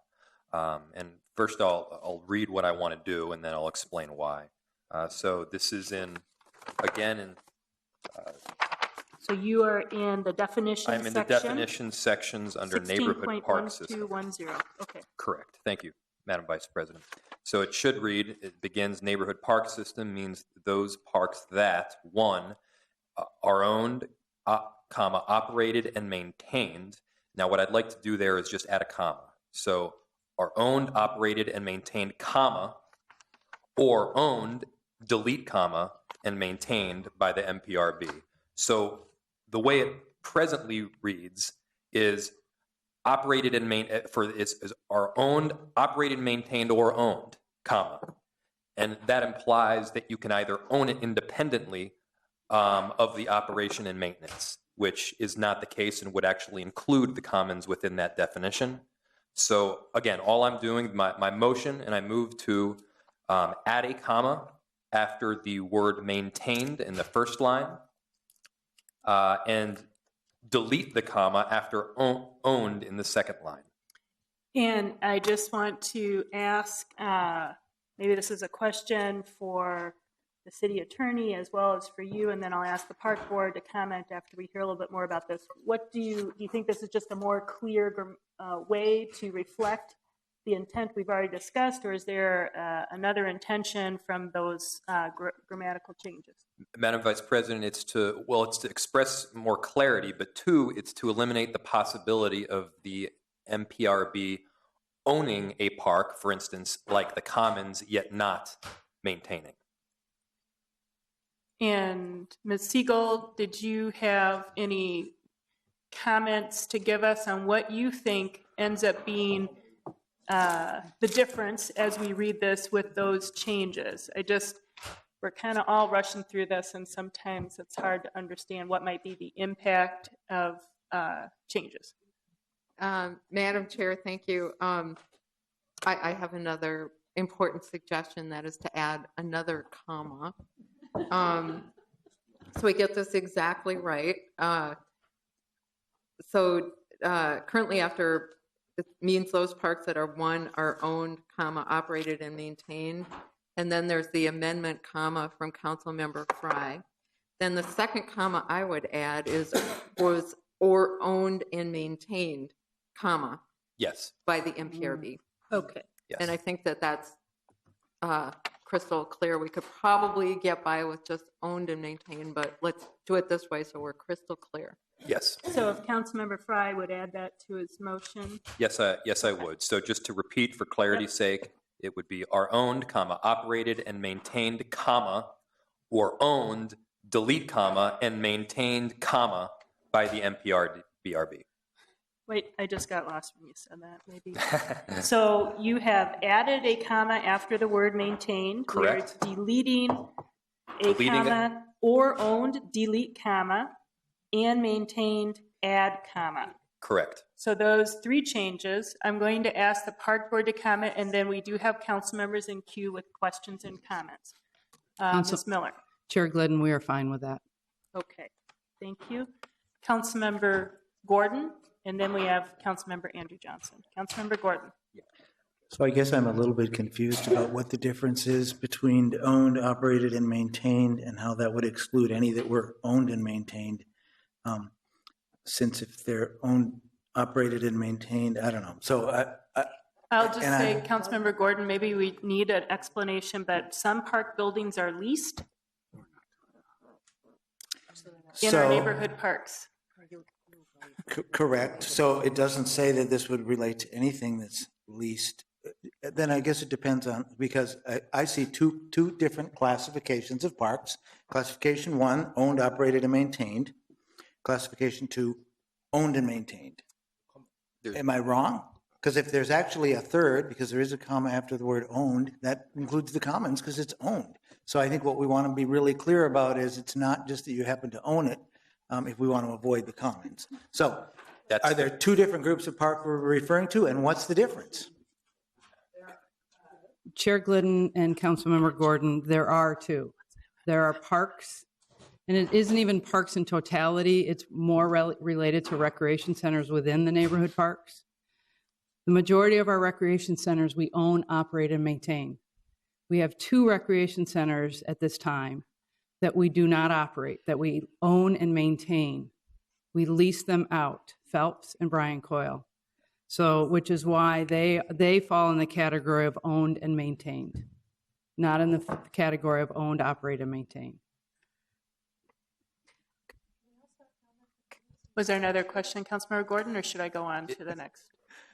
I think it makes sense. And so we're just really clear that it has to be owned, operated, and maintained, or owned and maintained, and it can't be just owned? Correct. Right. Correct. Because if we had owned Councilmember Gordon, then it would raise questions about the downtown commons, actually. Because we own downtown commons, we're leasing it to you.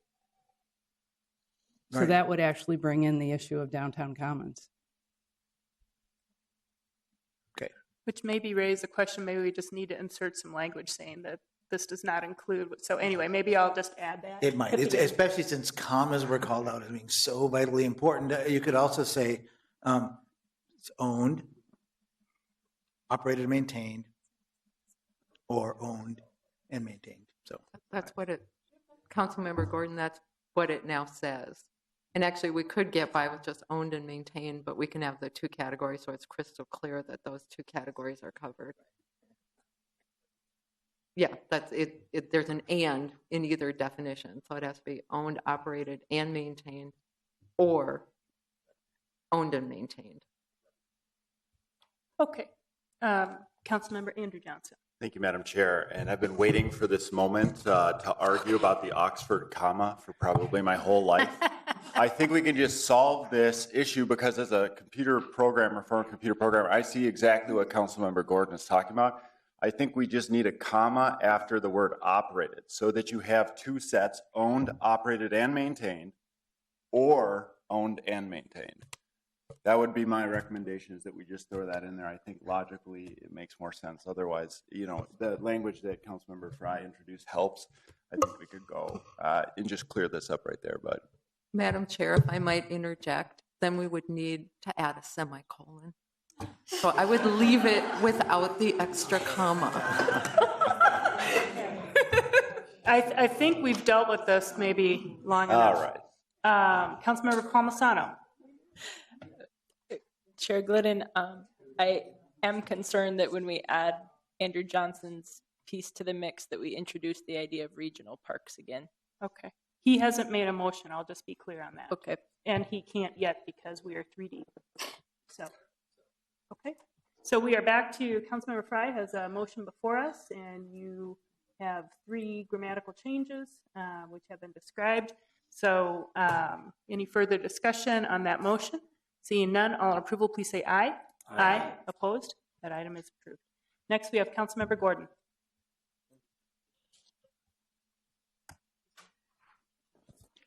Thank you very much. And this is back to the main motion. And I don't have any amendments. I just wanted to speak to it a little bit. Thank you, sir. And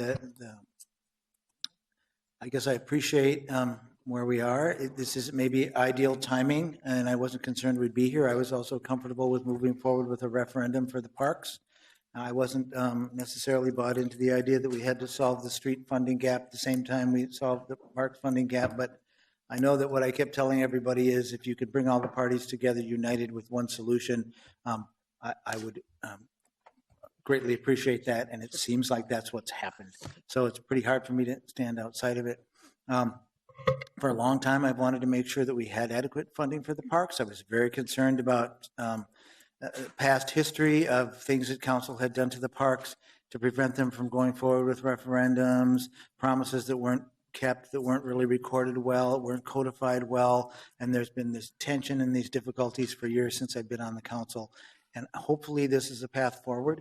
I'm a little bit concerned about some of the provisions in the ordinance that actually, the one that says the park board can't go out for a referendum unless we take 3 years of underfunding them again. So it feels like the independence of the park board is a little bit, and maybe we should quit calling it fully independent because we seem to be a little bit, have a codependent relationship maybe. I'm not quite sure what to call that, but interdependent. But anyway, I'm concerned about that. Hopefully the council, this council or future councils aren't going to say we have a financial emergency so big that we have to adjust this and change it.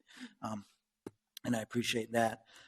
So I will be supporting the amendment, but I'm supporting with some reservations and some that I already alluded to.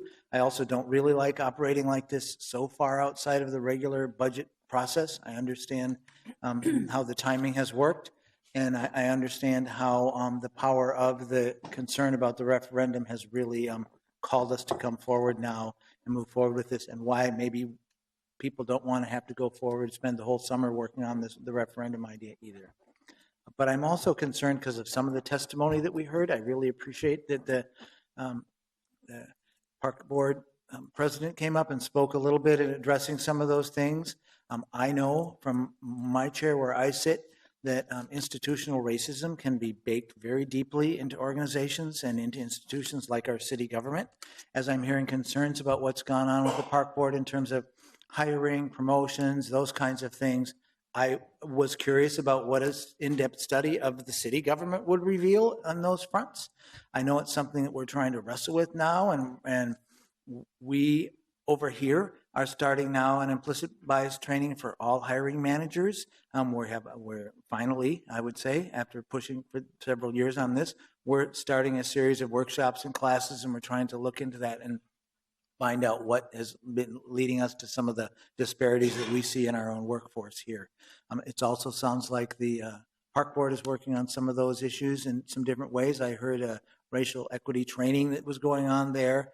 And it occurred to me, especially if we're working together more, that maybe we could help one another. I don't think that I want to direct our HR staff or the city coordinator's office necessarily to jump in with both feet and say, can we review what you're doing and see if we can help you, or invite you to come in and help us? But I really want to know that we're going to be doing that. I really want to know that you're going to respond to the Law Center's letter, and we're going to see that. So I appreciated hearing that. And it's something I think we have to be watching. I don't know that it rises to the level where I think we should postpone or delay this, understanding how far we've come and the timing that's involved in all of that. But it's a big concern that I have, and I was moved by some of the testimony that I heard today, and it gave me pause. So I wanted to note that at least in my comments. Councilmember Bender. Thank you, Madam Chair. I also wanted to speak to the main motion. I'd like to add myself as an author, something that I talked about with the two lead authors on in a show of my very strong support for this agreement. I think this is a really important moment in this council. This is a council that has been together for a couple of years now with Mayor Hodges in office. And, we've had some pretty public debates. We've had divided votes. And I think that this shows that we will come together when we need to do really great things for our city. And I think that everyone's involvement in this conversation has made it better. I think it's drawn on the talents and skills and strengths of all of our policymakers in the city, and I think it's a really hopeful moment for Minneapolis.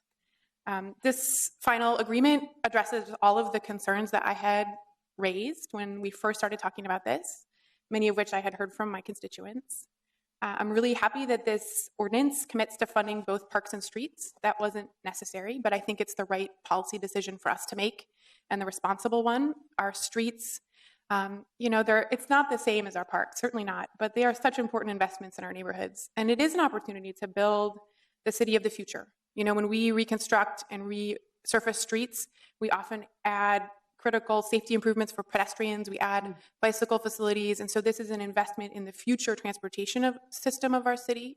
It's an investment in the 25% of land that is our public right-of-way that we directly control and that we get to make better for everyone who lives in our city. And I think it was really important, and I'm very thankful for the leadership of Councilmember Reich and Councilmember Palmisano, the chair and vice chair of our Transportation and Public Works Committee, for bringing that forward so quickly. I'm very happy that the ordinance includes specific identified funding sources and a process that we can use to amend anything that might change in the future. And we really got into the weeds, and Mr. Ruff just jumped in on his third day or first day in his new role and has really helped us find some creative funding mechanisms. I think it is really important to have that level of transparency, and particularly for us to understand the levy increases that we are looking at to fully fund this program. I really appreciated, this is again kind of a detail of the funding, but I was concerned about not having a one-time large increase in our levy coming from a ward where that may impact my taxpayers. And so I'm appreciative of the thought that went into structuring this so that we're relying on cash in the early years, we're bonding for the farther out years, and we're having an incremental levy increase. Again, I think that just shows great financial planning, and I think it's wonderful that it's part of our explicit commitment now. And I think it's probably the best part of this is our explicit commitment to racial equity. And this is something where I think the Park Board is leading. And I really think that you're doing great work. I know there's always room for improvement, but I think that's something that we're all coming together and really figuring out how we can set up the processes we need to make sure that we're investing in communities of color and low-income communities in the city for assets that really make a huge difference in people's lives. So all that to say, thank you very much to Council President Johnson and Councilmember Goodman, who took the initiative and the leadership on this, to Councilmember Quincy and Council Vice President Glidden, who from the Ways and Means perspective really got into these budget details. I really appreciate Mayor Hodges' leadership on ensuring that this had the financial details were there, that we were being as responsible as possible, and again, her commitment to the racial equity piece that has been so important in her administration. And so that's all I have to say. Thank you. Councilmember Cano. Thank you, Madam Chair. I have a procedural question just because we have, and then I also have a question for the Parks leadership. So there was questions that I was getting through social media and online about the public's access to amendments. And so if we could just have maybe the clerks help us understand the amendments. Once folks are ready to present an amendment, is there a rule about us sharing those amendments with the public? Because there was concerns that some people were participating in the public hearing, having access to information that other folks didn't have access to. So if you could just help explain the amendment process in terms of, do we just walk them onto the floor all the time? Is there a rule about us sharing them with the public in an equitable way? Or what is the public's access and guarantee to having this information? Madam Vice President, Councilmember Cano and I will defer to the City Attorney on questions involving legal procedure to access of the Council's procedure. But in general, from a procedural standpoint, once the matter is before the body, so after a motion has been made and the matter that was publicized on the posted agenda, which provides general public notice of the subject matter that's to be discussed, council members are, of course, free to bring forward amendments to perfect that proposal or to amend it, modify it in some way so that it can be further discussed for the basis of a recommendation to the full City Council. The open meeting law in the state of Minnesota requires that we provide at least one copy of any material that is discussed distributed at the meeting. And so we, as you know, do that here at the clerk's station. We try and provide at least one and multiple copies that the public can come take. As soon as the meeting is over, generally within an hour, although it depends on the nature of the meeting and how long we go, the clerk's office has a goal of posting a marked agenda which shows all the actions taken, and if there are amendments or other substantive documents or details that have been added into the base action that's been taken, those are also uploaded with the agenda and the materials that are added so that the public who couldn't be in attendance have access to that as well. So from a general procedural matter, that's the flow of items is the introduction of business. A motion is made to put that in front of the body. The body then is open to debate and discussion. During that process, the normal perfection manner of bringing forward amendments is available to all the members of the committee or the council at that time. They bring those forward for discussion. They can be approved or not approved as they are. Those copies are available here at the dais from the clerk. And then after action, we then upload all of that back to the agenda so that the public who is monitoring remotely has access to that material as well. And of course, because we're broadcasting in real time, you've seen that here today, of course, as amendments are offered, they're often read out loud. And if there is misunderstanding or difficulty understanding that, oftentimes the clerk or the attorney or the member offering amendment will read it again and just make sure that before we vote, of course, there's clarity from all members who are participating on what the actual wording is that's being acted upon before that vote's taken. I hope that answers the procedural aspects. If the city attorney has other legal aspects to add, of course, I would defer to her. Madam Chair and Councilmember Cano, I think that accurately sets out any legal requirements as well as process. Thank you. And then in terms of the public hearing, if folks didn't know that the public hearing had been extended or was open until yesterday when we released our newsletter, which talked about the public hearing. So I'm curious to know how we as a city communicate to the public about our public hearing process, especially since we had a public hearing before, it stayed open, it remained open, but it seems like people didn't really know that was happening. So I'm just curious to know, how do we announce to the public and to our residents and our constituents that public hearings are happening? Madam Vice President, Councilmember Cano, under the law, when we're conducting a public hearing that's required under the statutes, of course, we do a legal publication, and that involves multiple pieces. We publish in the city's officially designated paper, Finance and Commerce, and they print on excuse me, twice a week, Tuesdays and Saturdays. And that's the fulfillment of the legal obligation. But in addition to that legal publication, we also post to the council's website under notices. It's also posted on our agendas. For example, on the Transportation and Public Works agendas, there's a heading at the bottom that says upcoming, and upcoming public hearings or other meetings are often posted there as an additional but not legally required manner of providing that information.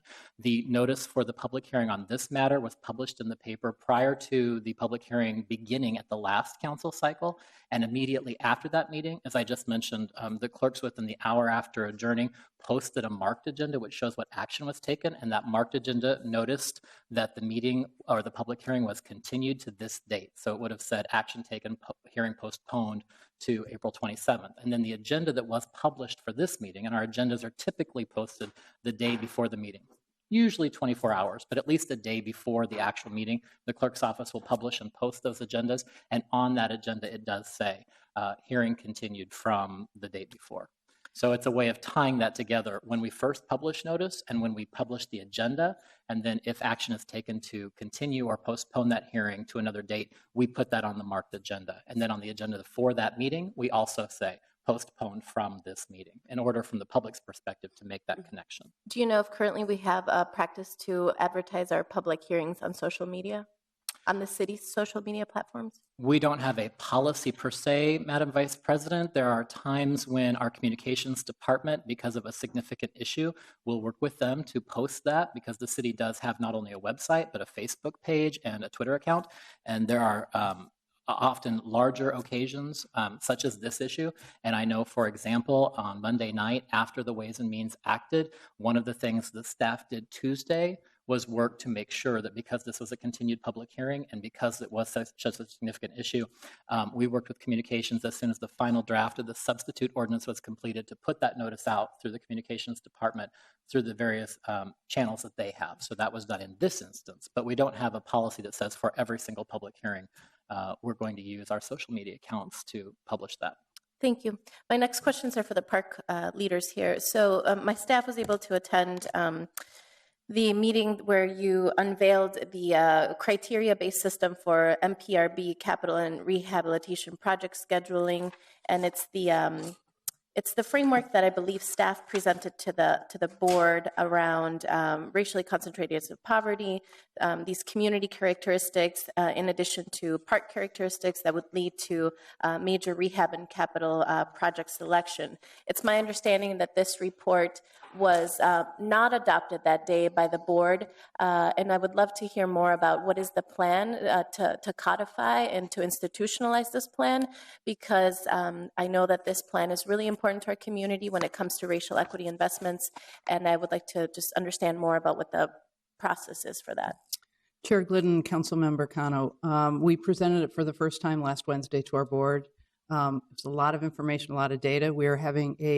We gave our board members an opportunity to ask questions on the information we provided to them, and we are actually processing those questions right now. We're going to have another discussion item next Wednesday on May 4th at our board meeting on this very item as well. I also requested of the board, and the board directed me to develop an ordinance based on using this criteria. And I'm not going to do it yet, however, until I get the feedback from the board next Wednesday, but we are beginning the work on an ordinance. My intent and hope is that I will be able to actually bring the ordinance forward to the board for first reading at one of our meetings in June, have a public hearing and a second reading of that.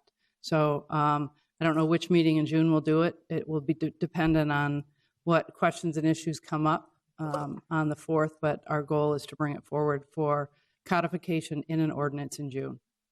That actually leads to my second question. So there was language in our, I believe in the ordinance or the resolution that talks about the concurrent park plan ordinance. So will there be then two ordinances on your end, one that mirrors ours and is identical to ours, and then the one that you just mentioned? Correct. Chair Glidden and Councilmember Cano, we will actually be preparing two ordinances.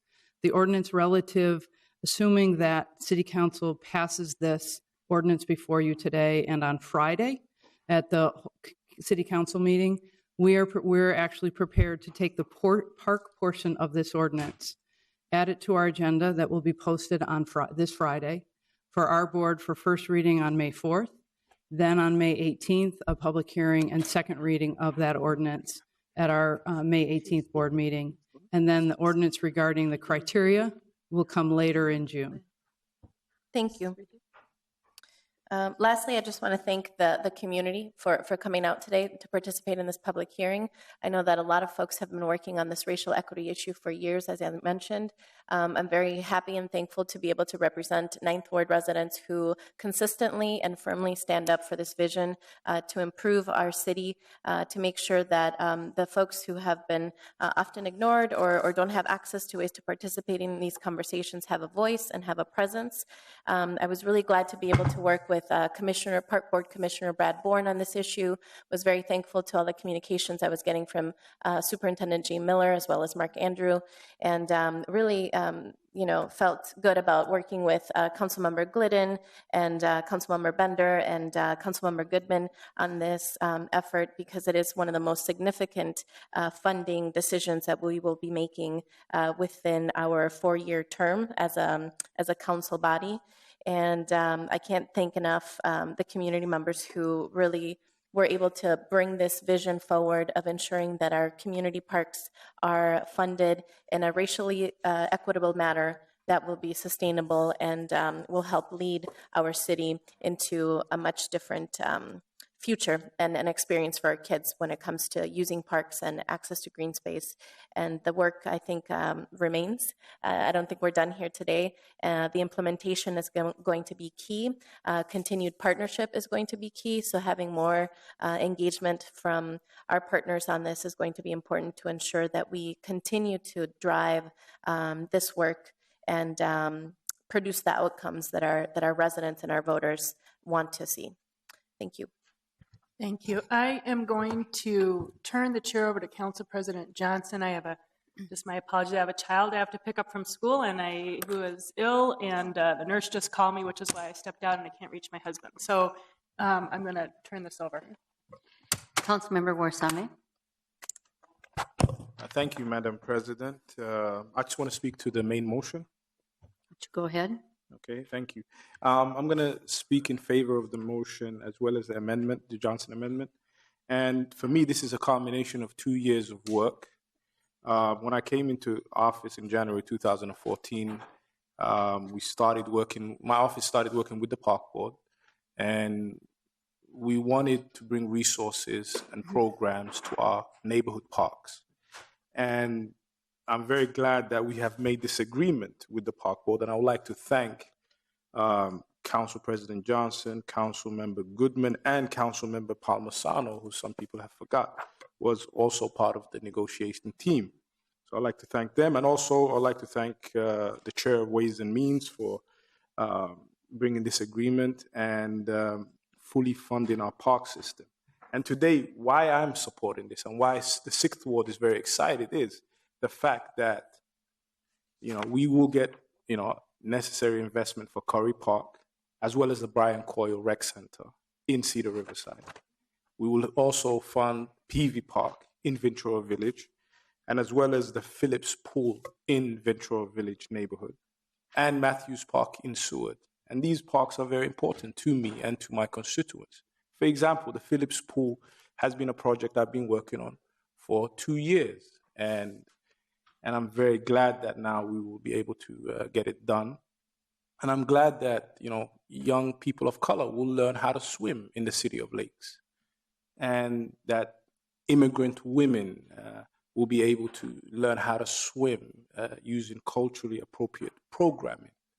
I'm glad that, our seniors will be able to walk around in Curry Park, and our children will be able to play basketball and soccer in these parks.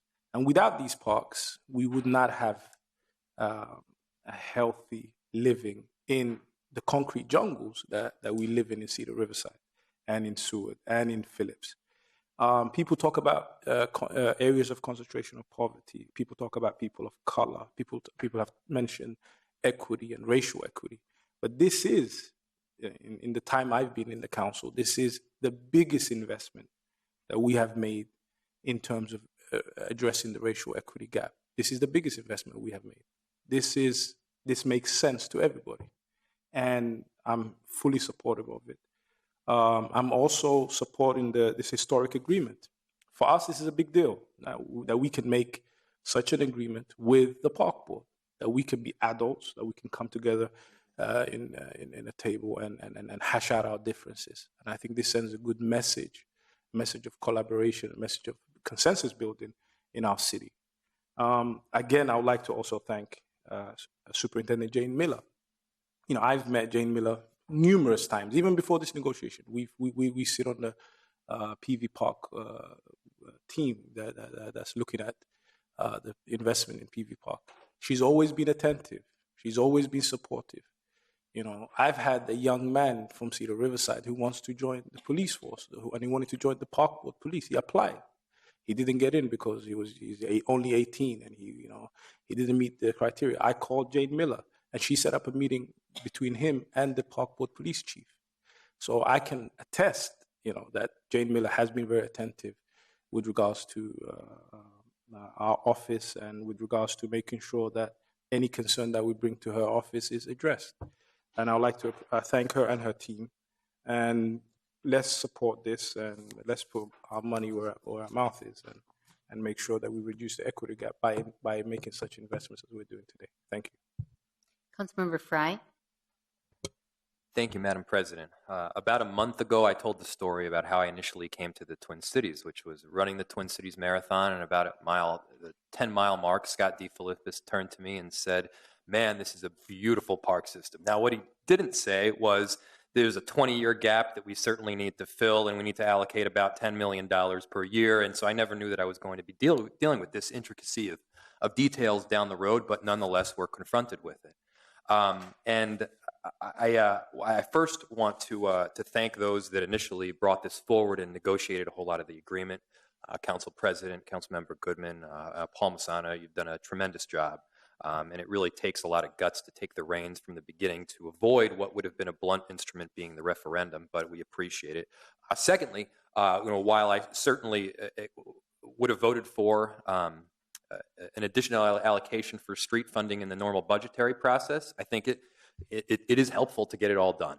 And the fact that we're all coming together at once with this really significant proposal, I think makes a lot of sense. And the complexity of the issue is not to be understated. I mean, we're using available funds, a levy increase. We've got issuing debt. We've got additional funds that'll offset the levy. We've got sales taxes and fees. And this is complex, but in the end, I think it works brilliantly. I would also like to be added as an author. And I'm very proud to be part of this momentous occasion and hopefully a relationship that is built for the very long term. Councilmember Andrew Johnson.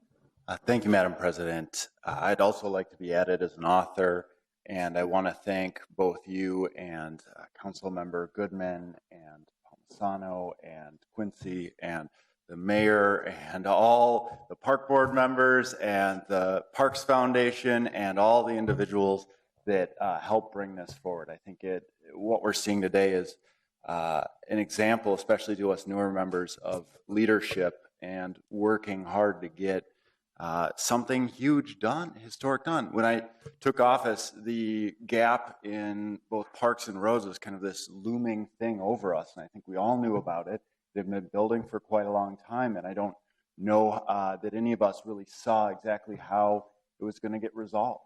And it's such a momentous, I know it's 3.5 hours into the meeting, so you're kind of at a loss for words, and it's almost hard to be excited that long into a meeting, but it is so momentous, this work that has gone on. I'm so proud of all of those who brought it for us, and when Council Member Goodman told me about it, literally brought tears to my eyes, because I see the need in our neighborhood, in our neighborhoods, our community, across our city.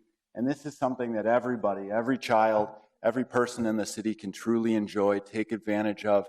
It brings people together. It allows, no matter what background or your socioeconomic status, you to be out in the fresh air, playing, being active, meeting others, connecting with them is just so incredible. And then let's not forget the roads piece too, to see our pavement quality index, pavement condition index turn around and have our roads be an example for the rest of the state of good, high quality infrastructure. So I'm so proud. Thank you so much for all your work on this.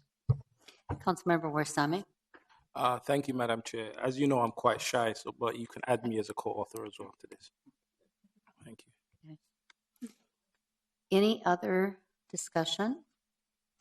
If not, let's take a vote then on the amendments. My amendments. Any further discussion? Amendments are before you. All in approval say aye. Aye. Opposed? That carries. Then on the main motion as amended. Any further discussion? Seeing none, clerk, call the roll.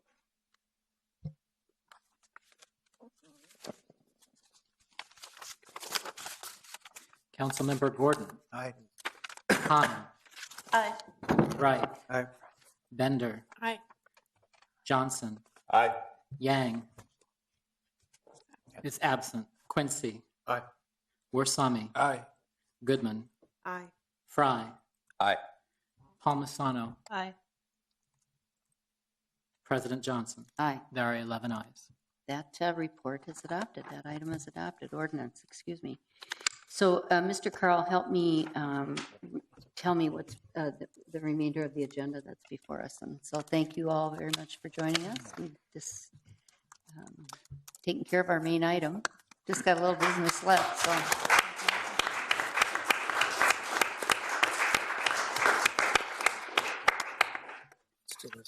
Madam President, just to clarify for my purposes on what I'm submitting forward to council on Friday, we have the substitute ordinance that has been severally amended that was approved, and I'm going to assume that the council also included in that approval the associated resolution, which deals with the funding plan, and assuming that we have dealt with those matters, the only thing left on your agenda is the consent agenda, which is the designation of a community action partnership with the suburban Hennepin as City of Minneapolis Community Action Agency. It's a resolution that was dealt with previously, and it's on the consent agenda. We simply need to move approval of that consent agenda, pass that item forward to council. I would move the consent agenda, the designation of Community Action Partnership of Suburban Hennepin as Minneapolis Community Action Agency. Any discussion on that item? Seeing none, all in approval say aye. Aye. Opposed, that carries. Then we have the reports of the committees. I wonder if we could just briefly, if people have something that they want to bring up, let's go through quickly. And if there's nothing that's super pressing, maybe we can skip going over the community development, regulatory services, anything. Councilmember Goodman, she's gone. Who's vice chair? Councilmember Fry? Community development and regulatory services, anything on that agenda? No, nothing special. Okay. All right. Health, energy, and health, environment, and community engagement, Councilmember Gordon? It's all special, but we don't have to talk about it now. Okay, good enough. IGR, Council Vice President Glidden, Councilmember Connor, you're the vice chair. Anything? We have 3 items, resolution supporting the United Black Legislative Agenda, the Global Partnerships Minneapolis Sister Cities update, saying that we will limit our partnerships to 12 sister cities, and then our federal, state, and local legislative updates. Okay. All right. Public safety, Councilmember Yang, and who's the vice chair of public safety? Councilmember Gordon. There's one minor item. Yep. It also was referred to Ways and Means. Okay. Transportation, Public Works, Councilmember Wright. No highlights will stand for any particular inquiry. Okay. And Ways and Means, Councilmember Quincy. Madam President, I'm tempted to read all 22 items in detail. But I think everybody understands that these are mostly contract amendments, legal settlements, and appointed position compensation plan changes. So happy to answer any other questions off the Thank you. Zoning and Planning, Councilmember Bender. Thank you, Madam Chair. Of the agenda, 2 items had discussion through a public hearing, which one was at 2008 Bryant Avenue South, and the other is the Alatus Tower project. And I can answer questions of council members of those. Anybody have questions? Seeing none, we have dispensed with our agenda, and a motion to adjourn is in order. So moved? So moved. Okay, all in approval say aye. Aye. Opposed, that carries. See everybody on Friday.